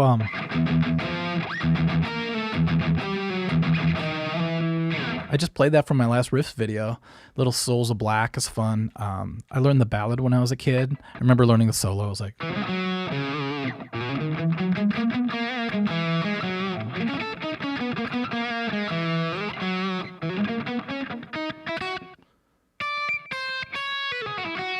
There's some weird, like... I don't know. A lot of scales in that. Lucas, how to win? I don't know yet. I think what... Great giveaway, huh? It's like, how do I win this pedal? What do I need to do? I don't know.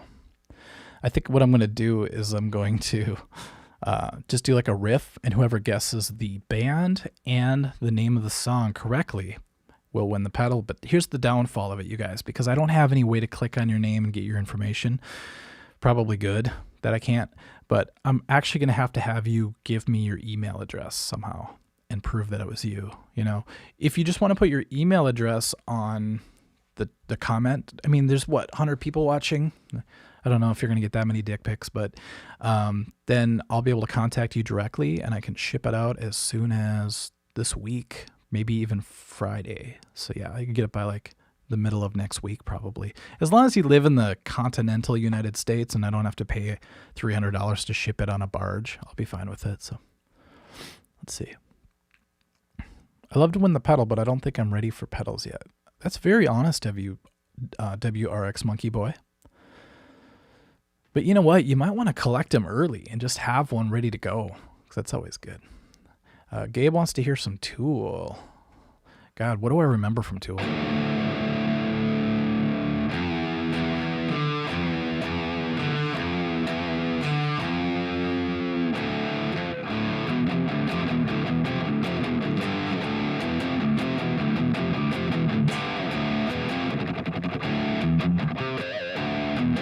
Sound like Zach Wilde there.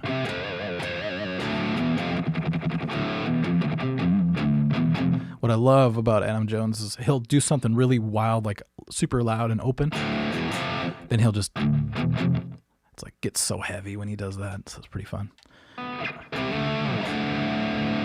Love Tool.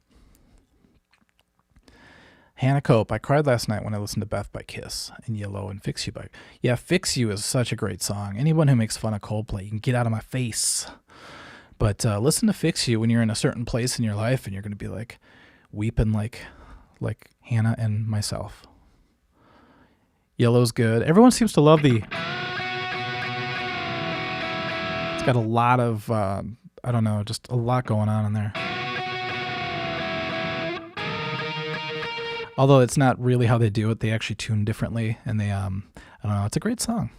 Tried to talk Corey into getting Rush of Blood to the Head, their second album, and listening to the first song, Politic. And man, you're going to see Coldplay in a whole new way. Unlike their new stuff, a lot of their new stuff after, I call it the post-Gwyneth Paltrow phase, got electronic sounding, and I think he was just too happy all of a sudden. It's like, I don't want to hear music from happy people. Just like I don't want to hear music from good-looking people. I want to hear music from ugly, sad people. You can quote me on that one, too. Let's see. Whatever you do, don't play Enter Sandman. That's what my mom used to say. Play Sandman. Okay, I won't play it. I'll play another song from that album that I love the riff of.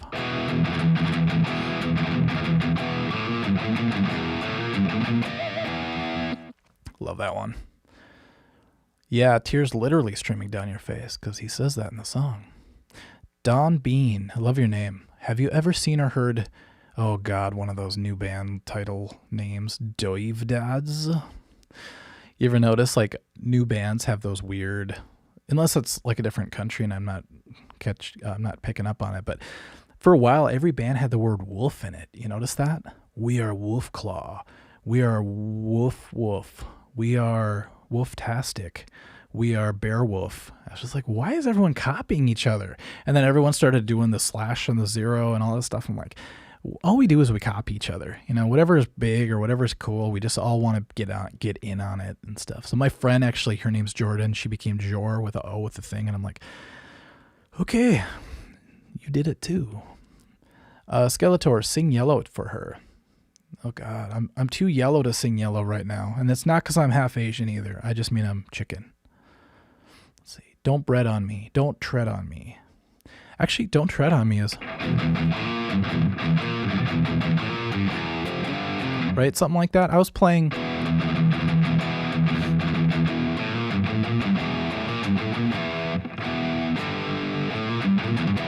can't play it. There we go. Holier than thou. Couldn't think of it. That's funny.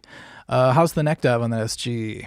Well, I don't really know what that means, but I can do like a. Is that what you mean? I'm not very smart when it comes to guitar stuff. Like, hey, what's the radius of that? Blah, blah, blah, blah, blah. I have no idea. All I know is I like how it feels when I play it. Yep, holier than thou is right. I love when people just type ha ha ha, because I'm like, what are they laughing at? I really want to know so that I can do more of it. I'm just kidding. Do you know Mr. Mustache or Negative Creep?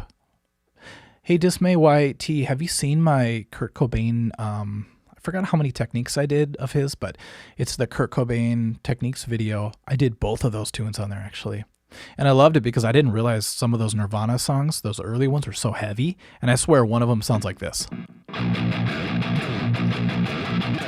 Like, that's badass, man. Don't nobody rip on Kurt Cobain and say he's lame, because that would make me untame. Sorry, I tried to come up with a rhyme. I'm not very good freestyle rapping. I've been practicing. And one of the best freestyle rappers of all time is actually from Minnesota. He passed away, but his name is Idea. He's part of the Rhyme Sayers, and I met him once. And he walked in, and my friend's like, hey, this is Idea. And his real name's Michael Larson, but he's like, the curtains are like a purple shade of something. And he was saying poetry as he's talking to me. And I'm like, this guy is on another level. You know, it was great. But sad when he left the earth. But who knows? He might have gone back to the big oneness that we were talking about earlier. And he seemed connected to it more than a lot of people that I know. So, yeah, Frank, you know, Atmosphere. That's cool. My friend owns a studio, and they record, Atmosphere records there. So he had a whole Rhyme Sayers thing going on for a while, and it was really cool to walk in and hear like the next album coming out. It was kind of one of those weird moments where I'm like, oh, we're not on the smaller levels anymore. These guys are actually legit, you know. So Johnny Action, Alex Skolnick. I love Skolnick. Even though I totally butchered the ballad solo, it's kind of hard to do it on electric guitar. It's fun though. I still love it. Milo's SZ, Milo's, I can never pronounce your name. 035 or Creeping Death. Well, I would say Creeping Death because it's a 032. Oh, not in this tuning. See what I mean? I'm always out of tune. Like, not in the right tuning, I should say.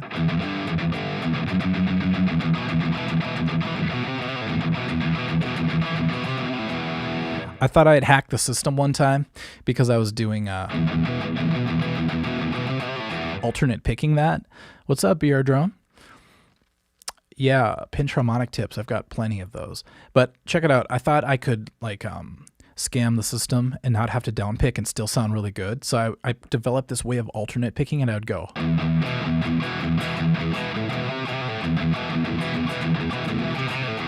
Got decent at it at one time, but it was never as strong as going.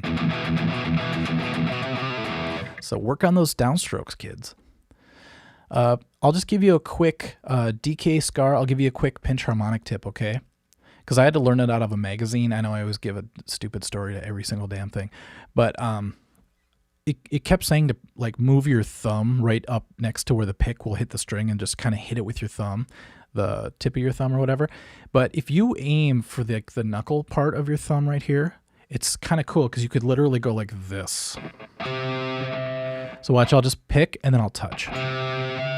So you still heard it a little bit. So the magic is not necessarily happening right when you pick. It's a little bit after. See right there, I got a different one. And it depends where you do it. You can do it way up high as you move down. And then all you got to do is do a scooping motion. So as you pick, your knuckle grazes. And then it seems more simultaneous.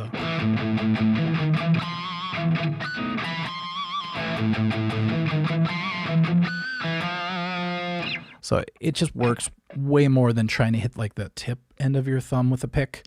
That just seems like you're hoping every time you do it. But this way, it's like it's always going to be something, usually, I should say. First time I was able to do that, people were so annoyed because I would just do it in every song that I knew. So it didn't matter what it was. I'd be like,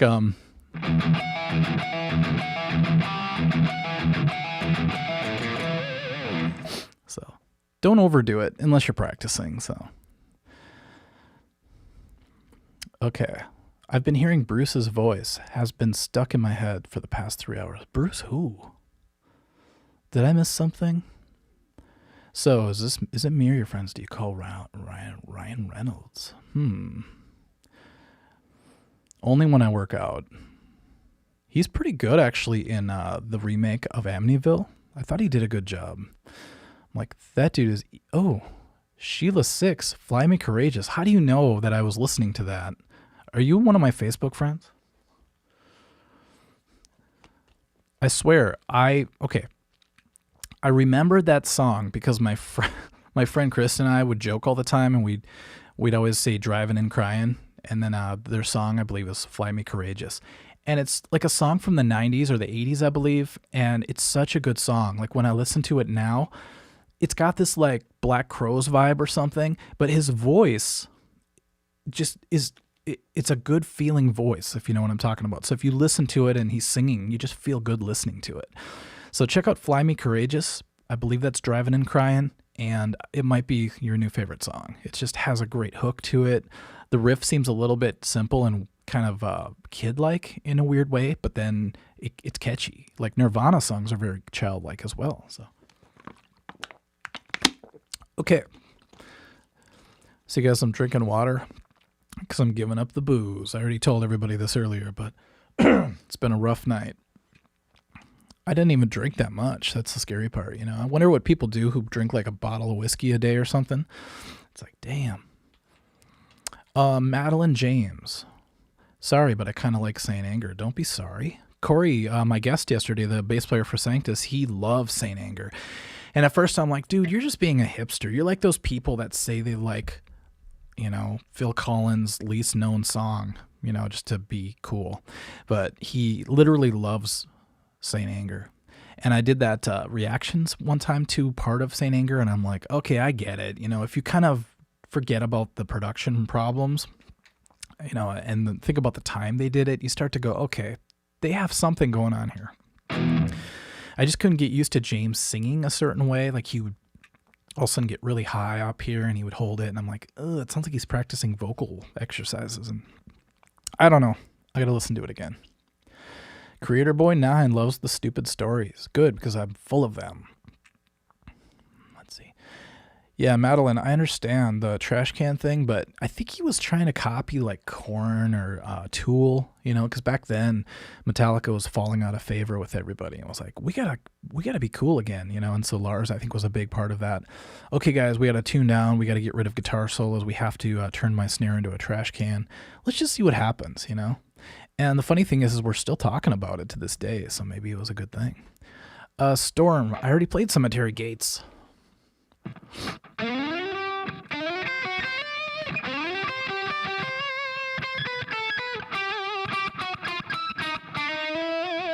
I love like stumping myself. Like, can I just start somewhere and kind of make it sound a little bit like it? And the more you do it, the more you are able to fake your way through things, you know?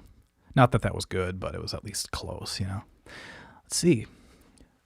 How do I enter the pedal giveaway? BR Drone asks. Okay, I'm getting to that point where maybe in the next 10 minutes we'll give away the pedal.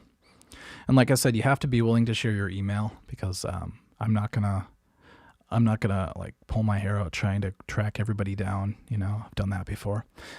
Gabe Robinson, Sean Lane. Yeah, if you don't know about Sean Lane, you definitely want to look that dude up. Holy crap, that guy can pick. Let's see. Hey man, when this is over, come to a Raven Age show. I'm so lame, I don't even know what that means. Is there a show called Raven Age? Let's see. Madeline James, you're very full of opinions. I love it. I like Iron Maiden. It's just getting so annoying. But what's getting annoying? Their awesomeness? Can awesomeness get annoying? Trust me, I saw them live not too long ago, and those guys jump around like they're 16, you know? Like the one guitarist has his foot on the amp doing the splits, and Bruce is like running around with a flag doing backflips. It was crazy. So, BR Drone, do you have an Instagram? I do. Just look up Art of Guitar. You'll find it. I just put up really stupid pictures and, I don't know, just goofy things. And the other day I found a note, and it was a handwritten note that was just left on the ground. Somebody dropped it, and it said something like, 5 ways to get through the rest of the holiday without going crazy. And it was like, avoid Jim. Jim's being an asshole lately. So leave 5 minutes before work, and if anyone tries to talk to you, just like put your head down and walk out. Had all these like funny like notes for themselves to remember how to avoid Jim, basically. And I couldn't help but think it was like Dwight Schrute in The Office trying to avoid Jim Halpert, but it's funny. Let's see. Okay, I skipped like a whole bunch of comments. Let's go to the end here. Nick dive is when the SG is unbalanced. Oh, duh. Okay, well, this one's not. This one, look at this. I swear I'm not coaxing it either. And I have a snark on the headstock, so it should be even heavier, right? This one does not have that problem, thank God, and it's a big reason why I bought this one. My white SG, on the other hand, does a little bit of this, but for some reason it's getting better over time. I don't know why. But I hate when this happens. It's one of my pet peeves, because I started on violin when I was younger. It's because I'm half Asian, I have to. And I didn't have the right chin rest, so it kept falling. And so instead of just focusing on playing, I had to like hold it up with my hand. And as soon as I got one of those really good chin rests for my shoulder, it was more of a shoulder rest, it was like night and day. It was like, I was shredding on the violin, you know. Caden Haas, 10 days until my birthday. Happy birthday. Depends how old you are. You know, you get to a certain age and you still want people to like mention your birthday. It's kind of sad when you're like a 36-year-old man and you're like, it's my birthday, everyone. Trust me, because that's what I do. Adam Jones follows me on Instagram. Yes, he does. I did a video on him and he actually watched it. His friend's like, hey, Adam. Adam's from Tool. And they're like, check out this guy's video on your techniques. And then he wrote me a message on Instagram and he's like, dude, that was awesome. And I woke up and I almost had a heart attack. I'm like, this can't be the real one. And I looked, it had the blue check mark and everything, or whatever they have. And then he just said, yeah, everything was great on it. And then I went back on the comments section and I had a couple guys that day go, that technique's not right. And they were like dogging it. And I'm like, nothing can hurt me today. Like Adam Jones himself just said he liked it. So fire away, you know, hit me with your best shot. Sorry for that squeal.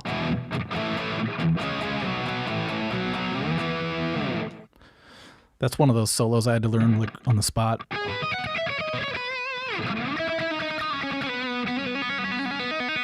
You gotta love these trills. That's the one.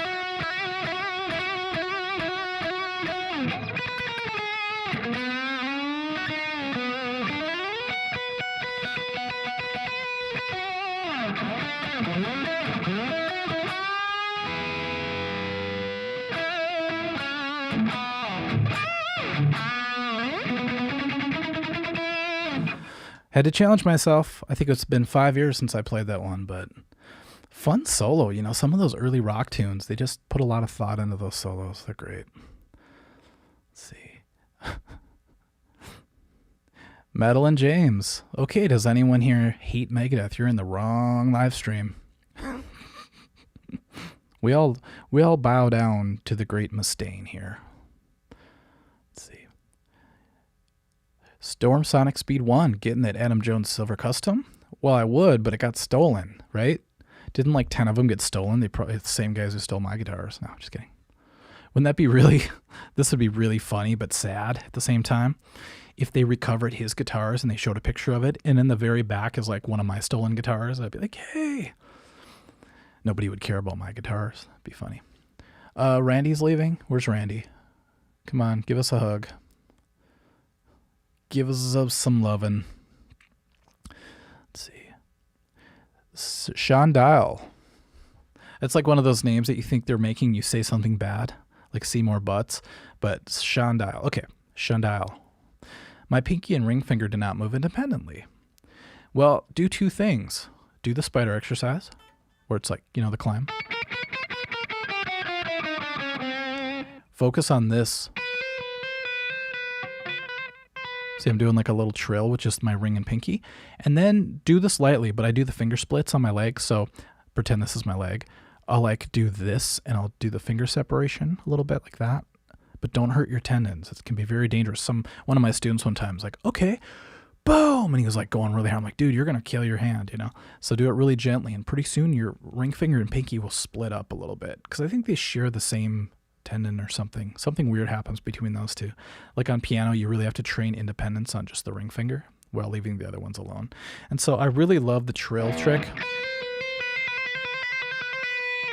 So it's a good way to go. Frank says one of the greatest jazz guitarists had only two fingers. Very true. Played like this too. It was like crazy jazz lick, gypsy jazz licks. The Sloth Loves Me.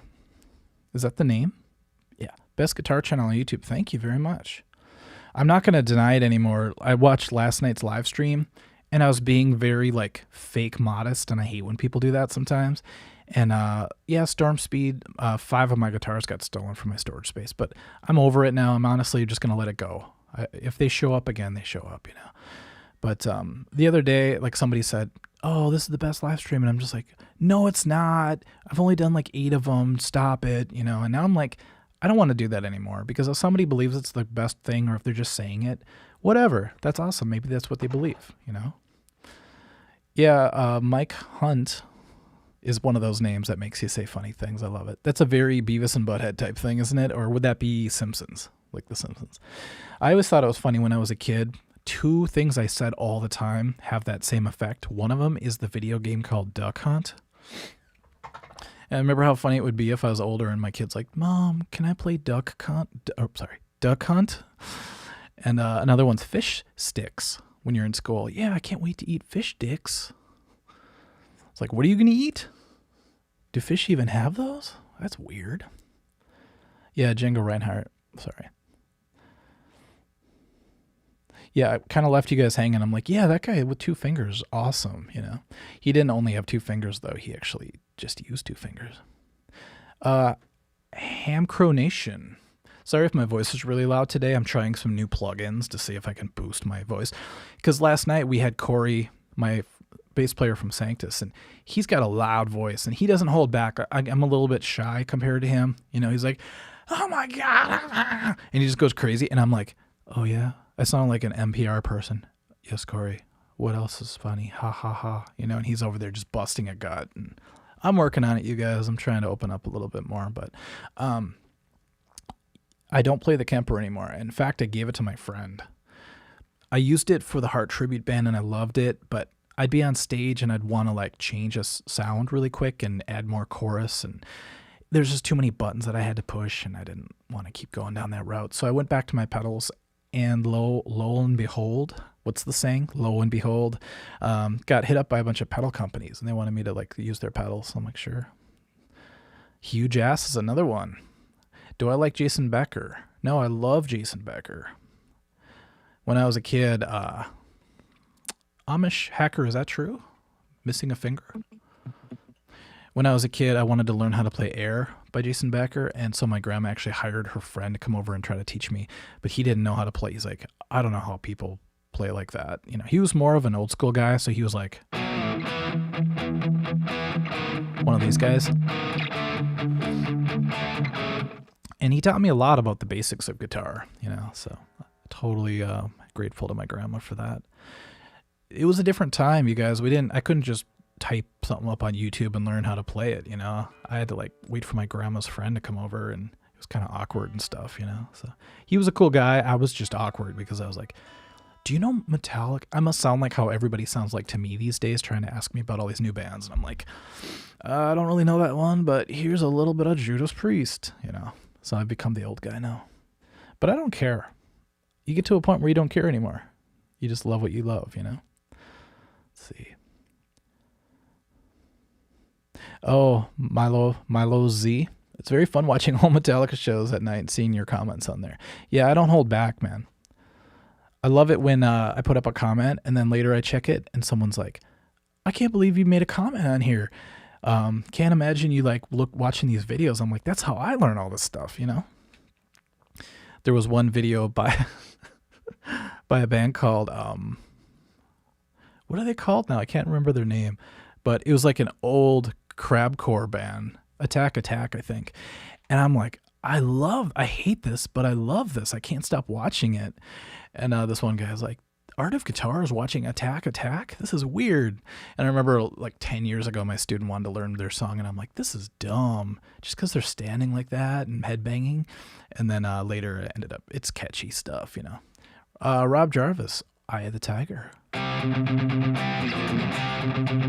just love the picking exercise going. Trying to make it steady. And it's something like...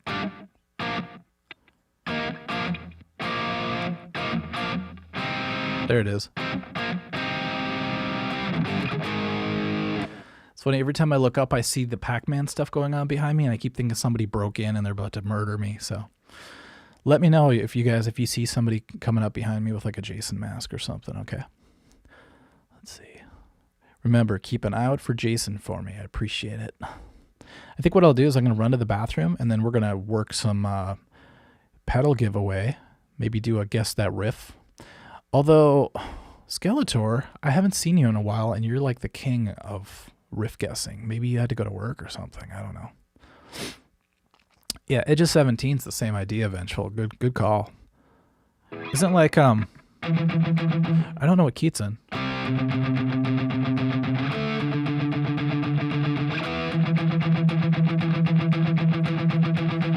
Today I heard, speaking of that 80s playlist on Spotify, they started playing that one ballad or it was like a duet between Stevie Nicks and Don Henley.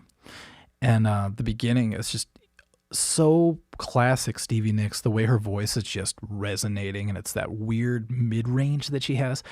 And yeah, Storm, my sweet pick, of course. I was teaching that mini sweet picking lesson where you actually just do the 3 strings. But I used it's a fun one. Also in Dream Theater. By the way, you guys, I was trying to figure out Under a Glass Moon out again because I forgot it. And I realized I was screwing up the ending because it's the spider exercise, but it's supposed to move around. Like there's a...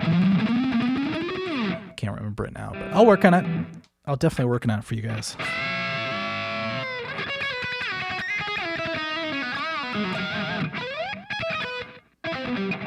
Something. All these taps and stuff. I'll get it. But anyways, what was I talking about? Yeah, so Stevie Nicks and her voice, man, it's just... She said that before she would sing, she would scream into a pillow. And I would not recommend that, even though I've done that before, because it makes my voice a little more manly. I need all the help I can get. But I was just like... Aah! Then I realized my neighbor was next door to me, because I have a studio with a neighbor, and I'm like, he probably thinks I'm getting murdered over there, you know? So... Yeah, Edge of 17. Could you imagine writing that song? Like, you could retire. You'd be like, okay, I've written a great song. I'm done. But the kick drum in that song's very strange. It's very Lars Ulrich-y. Because you think it's... But the drummer decided to go... So we used to play that song live just kind of as a joke because we wanted to take up time. And our drummer would do the real drum beat. And all of a sudden our singer got mad because he couldn't keep the vocals in time. So he's like, just play on the 1 and the 4 or whatever it was. Just play on the 1, 2, 3, 4, 4 on the floor, you know? And so it's kind of funny. Diego Rodriguez. I always want to say Rodriguez because of jiu-jitsu. Opinion on ska. I grew up on ska. There was a big I said scoff. There's a big time when everybody was into the Boss Tones, and then even bands like Rancid and stuff like that. But it sounds so funny with distortion. But I like it. It just got a little too happy for me. You know, I really loved how some of the bands grew from it. Like, no doubt, they started as a very ska type band, and then they grew from it a little bit. But it got kind of gross because I was already in a school full of conformists. You know, anything that was big, everybody would jump onto it. And suddenly ska got big, and all of a sudden everybody I knew, this was after school actually, but I knew people still that, you know, like where I worked would conform to the way they dressed. And all of a sudden overnight, everybody seemed to be into like ballroom dancing clothes or something. I'm like, what happened to you, dude? You used to wear black t-shirts. Now you're wearing like a hat and a tie. And it was so strange. And I went to a couple concerts, and like people were doing this funny dance and stuff in unison. And I'm like, this is so white. No offense, I'm half white, but it just seems so like country line dancing seems to me kind of strange, you know. Like the first time I played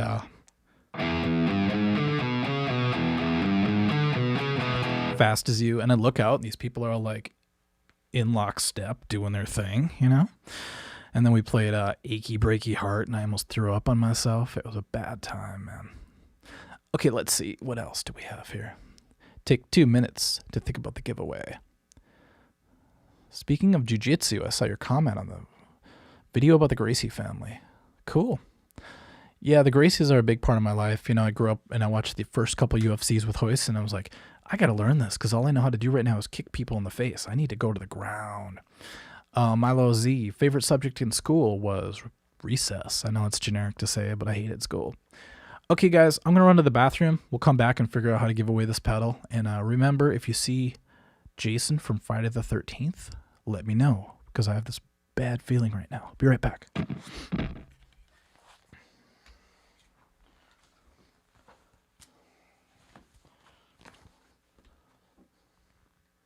Coming up.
Kill. Ba-da-doo-doo-ba-doo-boo-boo.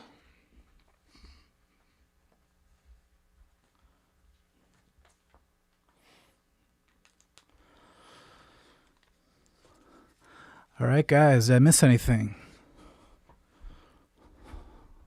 I am back. Uh-oh, watch out for what? Yeah, like I'm going to believe you guys. Last night, you guys let me go 3 hours before telling me I didn't even have distortion. Now you're telling me, Jason? What about Jason? Jason was here. Wouldn't that be funny if like he actually did come like right behind me right now after you said that? That'd be funny. Let's see. Did I see Jason? God, I hope not. I don't think I'd be here if somebody like moved my microphone. You guys were being serious? I have this like really long boom mic that I thought was going to be very useful. And next thing I know, I have a U87 in my microphone of my dreams. And I'm like, okay, I don't need this thing anymore. But where the hell am I going to sell a huge freaking boom mic that's this long? You know, it's crazy. So, okay. Well, thanks for watching my back, you guys.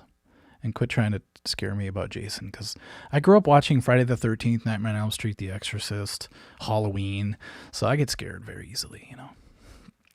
Okay. Maybe Jason did steal my Guitar Storm. If he did, I would just let him have it, you know, because he's earned it, you know. He's had a hard life. You guys ready? I think what I'm going to do, I'm going to play a riff, and I'm going to play one note at a time. And I feel bad because I don't think Skeletor's here, and he wins all of these. But yeah, Rob Jarvis, U87, it took me 30 years to finally get one. So when I finally got one, I'm like, I'm just going to do it up for sure. And I'm going to play one note at a time. And then whoever guesses it correct, you have to name the band and the song, okay? And they'll win the pedal. And then sadly, you'll have to give me your email address somehow, okay? So either you can send it to Art of Guitar and prove that that was you that said it, or you could just put your email address on the comments right now. And even though everybody will see it, yeah, that's just the chance you got to take for a free pedal. All right, we have 103 people here, so your chances are looking pretty damn good. Oh, Skeletor's here. Everyone's like, shoot. Oh, Hammer Crow, you got it, even without me playing anything. No, I'm just kidding. This isn't it, by the way, guys. He just said my Sharona. Okay, you guys ready? I'm nervous now because something's actually riding on this. Usually it's just for fun.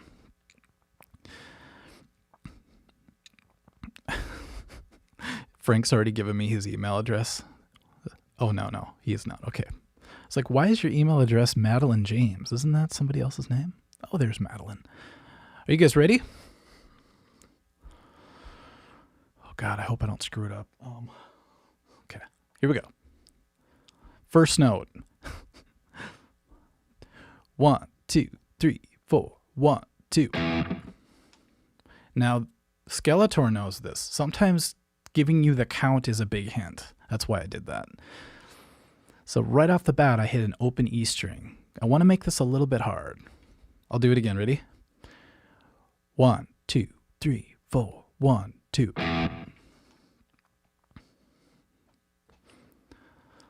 Everyone's like, you dick. You could throw random guesses. That's fine. If you guess wrong, it doesn't disqualify you or anything. And I'm going to be very adamant about watching the comments in order because, damn it, sometimes they go out of order and the person who actually wins doesn't win, and I hate that. It's not Blue Oyster. It's not Sandman. Not Beat It. That was yesterday.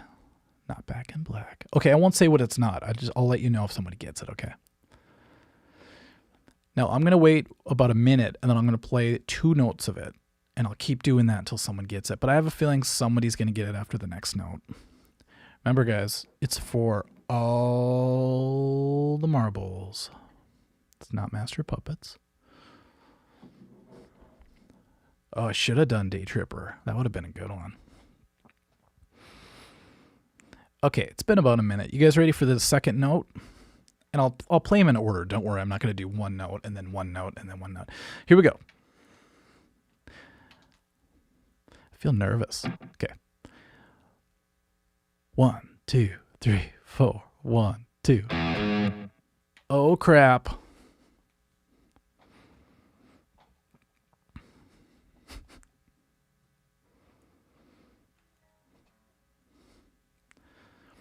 I have a feeling someone's going to get it. I'll do it again. Ready? 1, 2, 3, 4. 1, 2.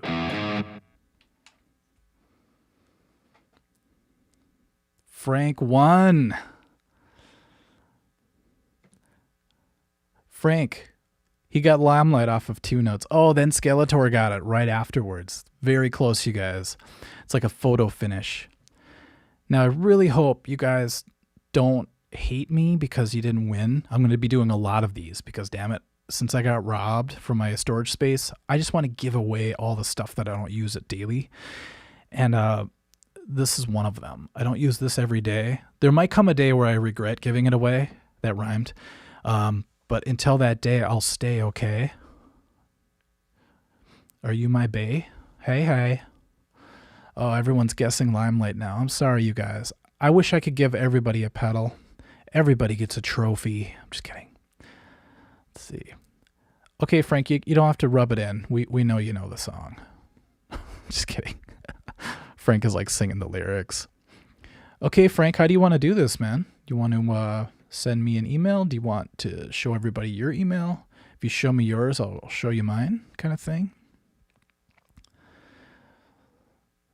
Now, you say you want... Okay. Ooh, there it is. Okay. Tell you what, Frank, why don't you screenshot that? Why don't you... Hold on. Are you able to erase your message? Okay, I've got it. If you want to erase your post with your email on it, go ahead. You don't want these maniacs knowing what you're all about, sending you dink pics, I like to call them. No sending dink pics, people. Okay, I feel bad now. It's like I want to give something else away. Hey, Bubbly Production, what's up? You just missed the pedal giveaway. Frank has won himself a T-Rex pedal. What do you guys want me to give away? Maybe I'll do another giveaway.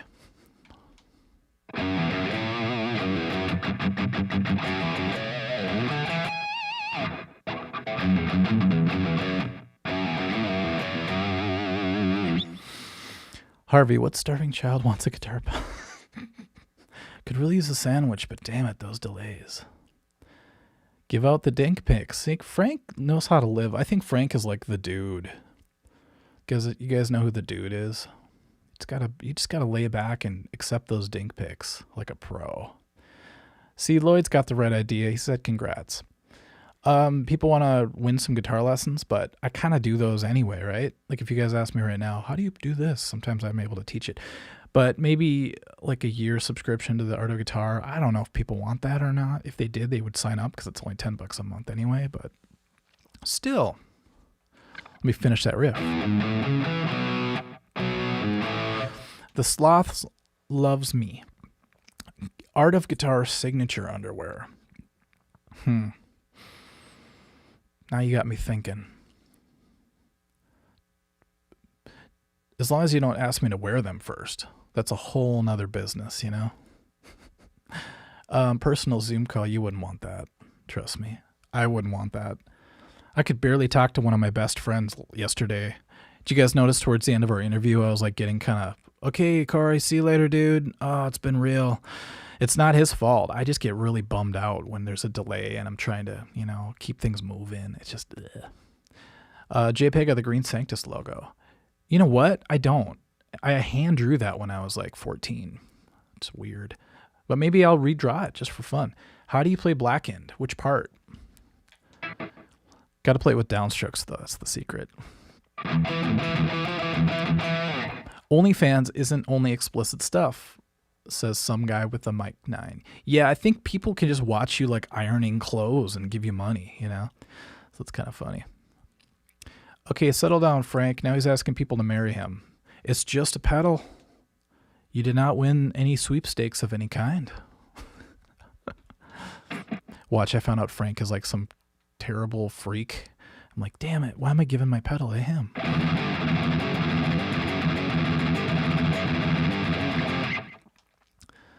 Oh, Diego, the UFC theme riff. That is actually cool, but which theme? They had that really cool one that was like, this is the ultimate, you're gonna get it. I love that. All right. Hey, Northyland, thank you. That's a tough act to follow there, that Davey 504.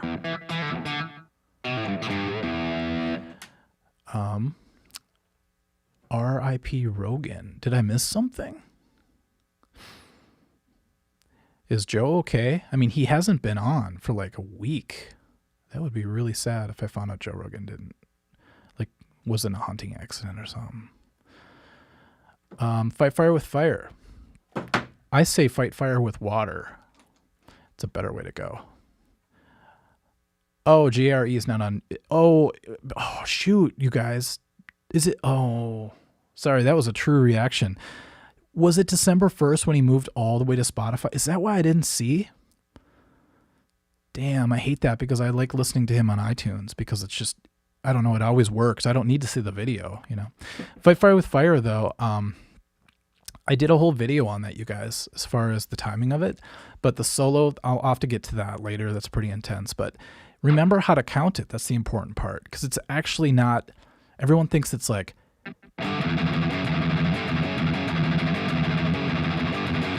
Scuff Dossie, you remember that song, Don't Call Me Dude? I love that song. Don't call me dude. Hey, dude. Guys, look that up. That's an awesome tune. It's like back when, was that Green Jelly? Green Jello they were called before they got sued. But anyway, you guys, Fight Fire with Fire.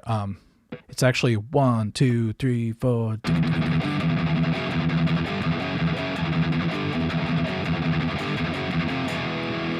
So it's just really fun to play that up to speed and know the timing of it. That's what's kind of cool. Harvey Dennison, I did hear about Ellen Page, and you know what? I might get in trouble, but I'm going to have a hard time calling her a guy. But I'll try. I don't know why. She swallowed a fly. I'm trying to rhyme tonight. So, you know, you grow up seeing somebody and, you know, actually having a crush on her when I was younger. And when she was in Juno, I'm like, ooh, Ellen Page. And then I think she was in, what was it? What was that movie about? Oh, Inception, I believe. I'm like, I'm loving this girl, you know, and all of a sudden today I wake up and there's a headline right in my face. Elliot Page, or what is she? Yeah, Elliot.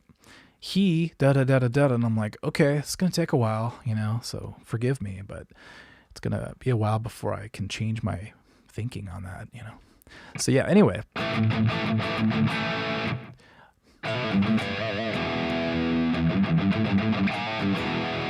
The first riff of Blackened. That's actually a really good question because I used to play it completely wrong. The first time I had a book from Cherry Lane, it was all wrong. It said to go. It's like, come on, it's not even close. So if you watch James, he does it like. But then he also reaches down. It's the part that messes me up. So that tab is everywhere for that song. I would recommend the, what's that tab site that always has it correct most of the time? There's one that's really cool, like ProTab or something like that. But the hard part is getting the timing right. So make sure to check out my video for that. That's my little plug for myself. I have to go to bed, but I don't want to, says Madeline. Well, keep hanging out with us. Remember, I'm trying to quit drinking, so I'm trying not to go to bed because I know as soon as I get home, it's going to be like all those movies where people try to quit. And it starts to like knock on their door at night. A little Jack Daniels bottle knocking on my door. Yeah, Ultimate Guitar Pro Tab's pretty good. Songster. That's the one I was trying to think of. Thank you, Connor Knott. Songster is either very amazingly accurate, like they actually studied the way that they watched the video and watched how they played, or they're completely off. What was it? I think I was trying to learn part of Hangar 18, and it was like in the wrong place of the guitar. And then I looked up something that everybody gets wrong. And it was the timing actually for Fight Fire with Fire. What was it? Blackened. And they got it right, actually. So that was pretty cool. I'm bummed, you guys. I bought these new headphones. They're Beats headphones, and they're hurting my ears. And I just bought them, and I have to give them another giveaway. Win my Beats headphones. I'm serious. I'll give these away right now because I do not like them. Spirit of the Radio. That's a tough riff, man. People think it's easy, but going... It's not right. If you listen to him, it's more like jumbled up. It's like... And he uses the flanger sound, so it kind of covers it up. But I used to think it was perfectly clean, like... But it's not. Ow, my ear. Okay, BR Drone, I just said I'm going to give away these damn headphones. So they're not bad headphones. They're actually kind of spendy. But the problem is I'm doing these 3-hour things. So, and my ears are funny shaped. Ow. Yeah, so maybe nobody wants these. I tried.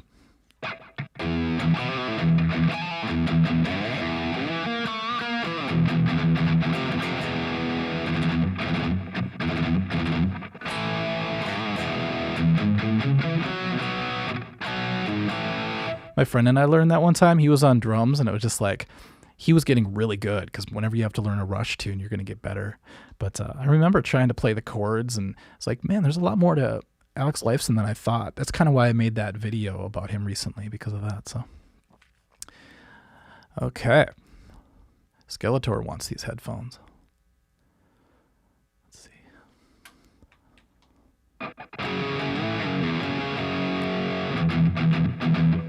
Hey, Diego, have you ever heard of the band called Refused before?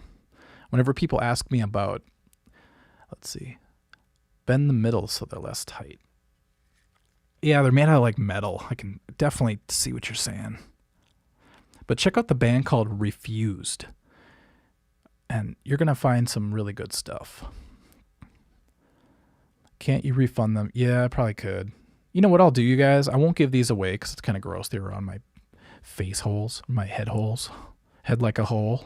That's a good song.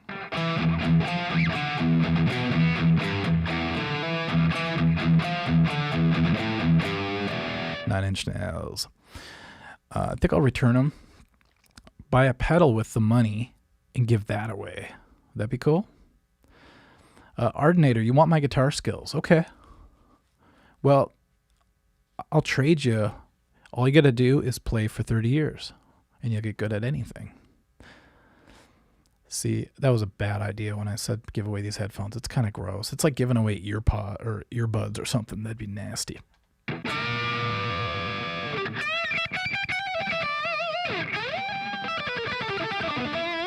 Pretty Hate Machine is a neat album.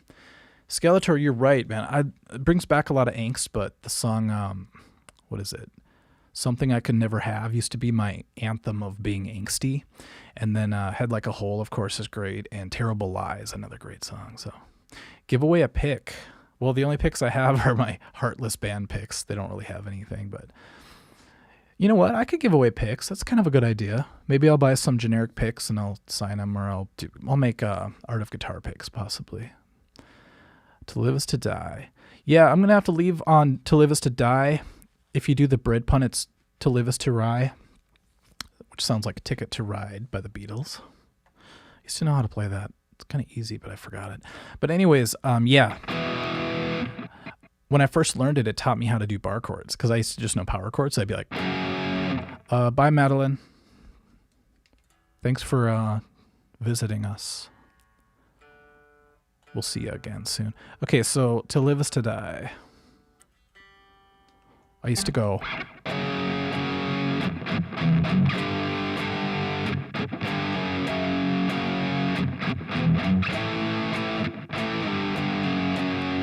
And then I learned you can do the full damn bar chord.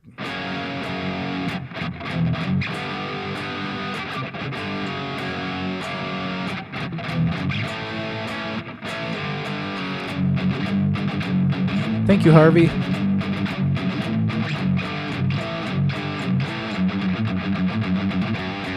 That part's weird going. I think he downstrokes it, maybe. It's kind of hard. Harvey says I'm admirable for giving things away after my guitars were stolen. Well, have you ever heard the saying, if they ask you to walk a mile, walk two? If they ask for your shirt, give them all your clothes. I forgot what the saying is. I'd be such a bad preacher. All right, congregation, today we're going to study Proverbs 72:5. If your neighbor asks for your left sock, give him the right one instead. And the people are like, what? It doesn't mean anything, dude. Let's see. Thanks, Shrimps. Spent a long time playing my friend's dad's SG, and then one of my students had a great SG. It was my dream guitar, and I said, I will trade your dad, because I know how dads are. I'll trade your dad this really nice PRS Custom 22 with a kill switch for his SG. And she laughed because she asked him, and he laughed, and he's like, no, I know what my SG is worth. It was worth like $7,000 because it was one of those black, darker red ones. It was almost black, and then it had a trem bar that was like old school, and it sounded so nice. And I'm like, you're letting your daughter play this $7,000 guitar at guitar lessons? And she was literally like this kind of player, like she could barely play. And I'm like, she needs something to work up to, man. Like, give her something cheap and say, when you could play, I don't know, the solo to Detroit Rock City or something, then you can play my an AC/DC song would be better. If you could play all of Thunderstruck, you can have this guitar. That's what I would have done. So Angel B. Cam, Psalms 137.9 or 9, my friends.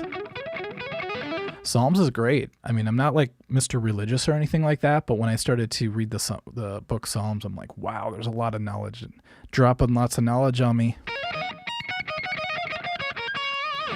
Joshua Griffith, you're asking the same song everybody asks. Okay, I'm going to give you guys a short list if I can remember one. What they are. Everyone asks for Holy Wars. And I always screw up the same part.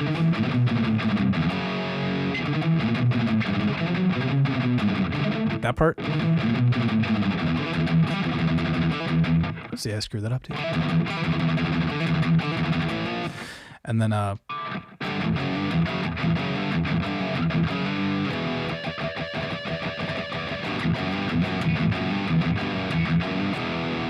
love that part. So cool. And then people always ask for this one for some reason.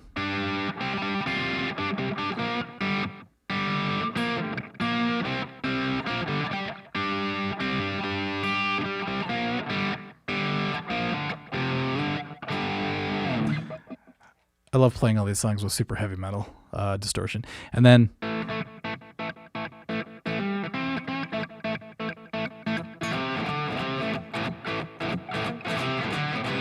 they always say Lagrange.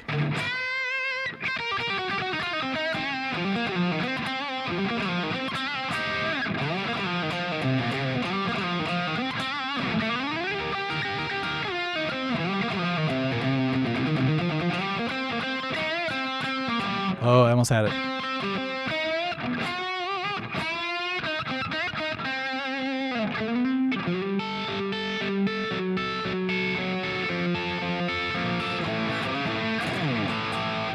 That's the most I remembered of that song in probably 6 months. So, okay, Money for Nothing. Yes, Nazareth, Baker's Day. I only know a few Nazareth songs, Randy. One of them, it was one of the first riffs I ever learned when I was a kid. It was like,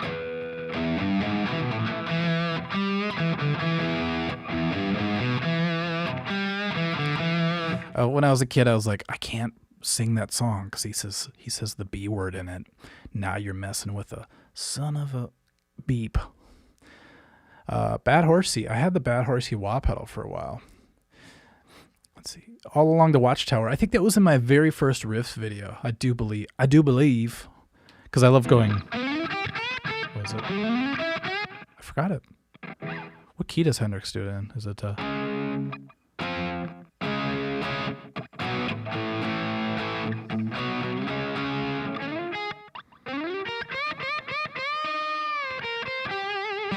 That's embarrassing to botch All Along the Watchtower in front of all you people.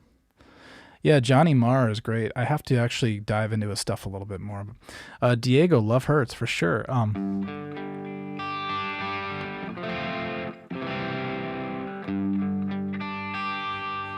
If you guys ever want to hear a song that will rip your heart out from its ass, check out Love Hurts by Nazareth.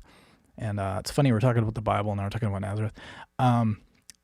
The pain in that guy's voice is so hard to deny. You know, it's like that guy must have gotten shot in the dick. You know, he was not happy. All right, what else do we have? Are crybabies overrated? You know what? I just got a new one that actually just works when you use it, kind of like the Bad Horse Wah. And I'd love it. I think it sounds like the best thing I've ever played as far as Crybabies go. And it also has a side button, which is kind of weird. I don't know what it does, so I can't let this go. All I hear is Dave Matthews' version.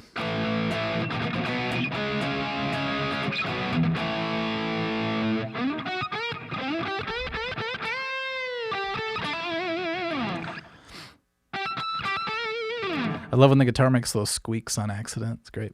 Can you play your favorite guitar solo from a song? That's tough. For a while, it was actually this solo. See if you guys know it.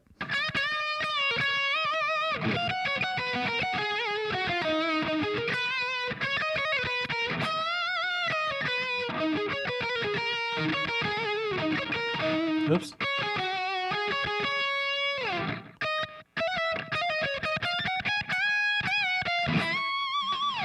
You guys know what that is? I messed it up a little bit. It's been probably 4 months since I've had to play this on stage, but it's just a really fun song to play. Fun solo, I should say. So, Jonathan, have you seen The Snail? It's the best SpongeBob episode.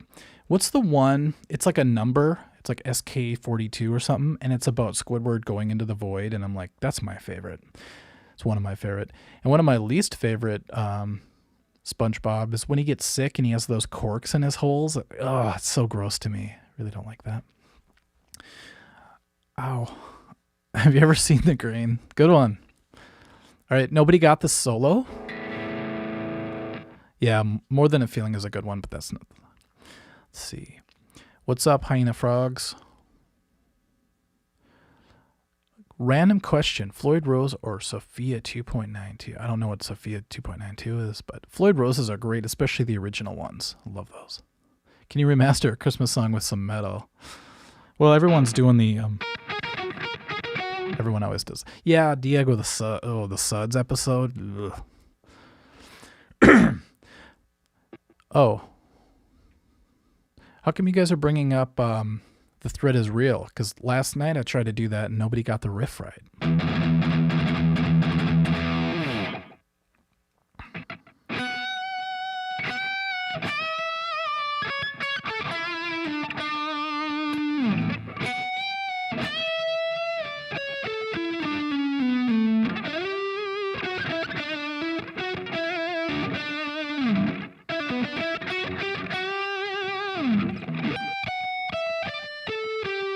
Forgot the ending of it. Sorry, I tried to do it, Adam. Oh my god, I thought I just saw something behind me. It was a Pac-Man thing. Ooh. Bernardo. Connor, that's another song a lot of people ask about, is Stranglehold. Bernard Soriano got it. Alone by Heart. There's a funny meme going around, two people like strapped for cash. They're like, sorry, you guys didn't qualify for the home loan. And then they have a picture of the two girls from Heart, Ann and Nancy, and they're like, how can we get you a loan? Which is funny because that's what they say in the song, kind of. This part's kind of hard, actually. So you get to do the little Kirk Hammett.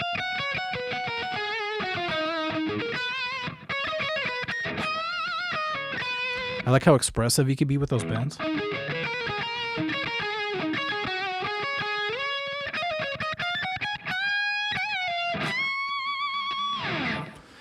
I swear, you guys, if you want to hear a pre-chorus that will give you chills, listen to Hearts Alone. I know you've probably heard it before. It was a huge hit. Kind of sad to learn that they didn't write it, but that was like 80s Heart. You know, they were trying everything they could to stay afloat back then. But yeah, the pre-chorus of that song, I think you could actually call it the chorus, is one of my favorite. It gives me chills every time. So, Stranglehold. I only know a little bit of it.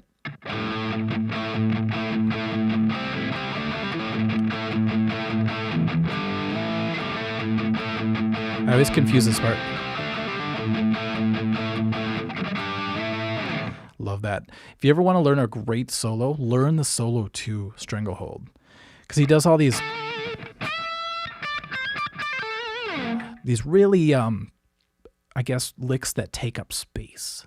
and they're exotic sounding, even though a lot of it's really just basic stuff. But those are my favorite kind of solos now. Ones that seem easy, but they just play the right notes at the right time, you know?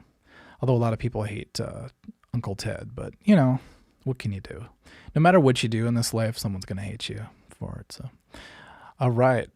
I've got one more to go, and I got to go, you guys. So I'm going to go home and practice All Along the Watchtower out of embarrassment. Let's see. Yeah, I guess they're doing like a biopic on Hart now. I hope they do it well.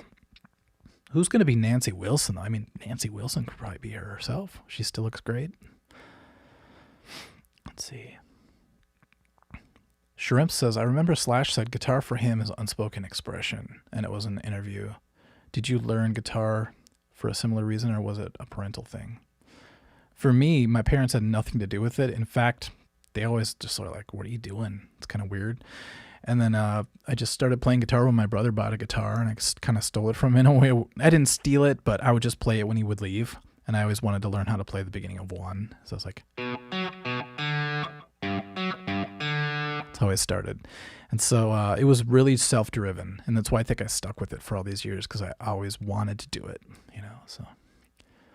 Suicidal Tendencies are great. I love this song lately, Send Me Your Money, if you've heard that one. Careless Whisper. Stairway to Heaven. Is it Stairways to Heaven? That'd be funny. There's more than one Stairway to Heaven, I hope. Because right now I'm like taking the side stairs, you know? Like, oh my God. Let's see. I want to keep reading you guys' stuff, but it's getting to that point where I might have to... Wow. Has it been 3 hours, Frank?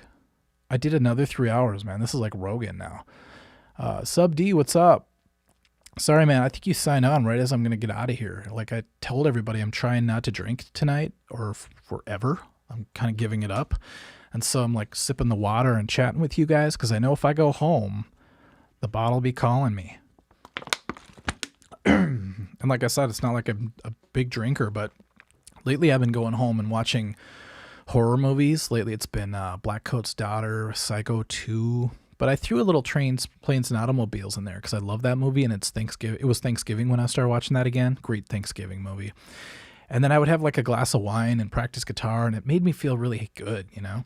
So then that kept going, unfortunately. And now I feel like I have to have one every time I practice guitar. So tonight's one of those nights I got to deny it. So, all right. So you guys, that was fun giving away the pedal. I'm going to be sending that off to Frank. And thanks for joining us, everybody. Who wants to hear Stairway to Heaven? I don't think I can even play it. Like, if I play it, I might get pulled from the YouTubes. Oh, it sounds cool with the delay, doesn't it?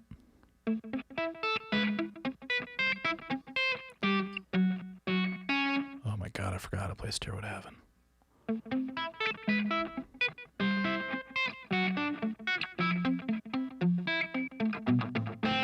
That's hilarious with the delay. Love it. Okay, thanks, Skeletor. This was a good one. I think it's because I think we kind of help each other tonight. Guitar strap giveaway, be our drone. You're being one of those people. I get it, though. Like, I look away and I don't see things, and then I see that. But okay, you guys, I'll do another giveaway.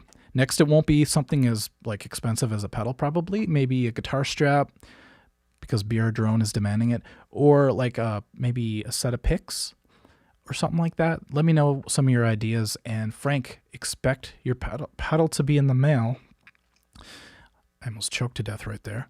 And yeah, I'll throw it in the mail tomorrow or the next day, and you should get it by the beginning of next week, I hope. So, okay, Sub D, thanks for joining. And everybody, thank you. Thanks, Diego. Thanks, Lloyd. Hallucinated Ovens, I wish we would have spoken more. You have a great name.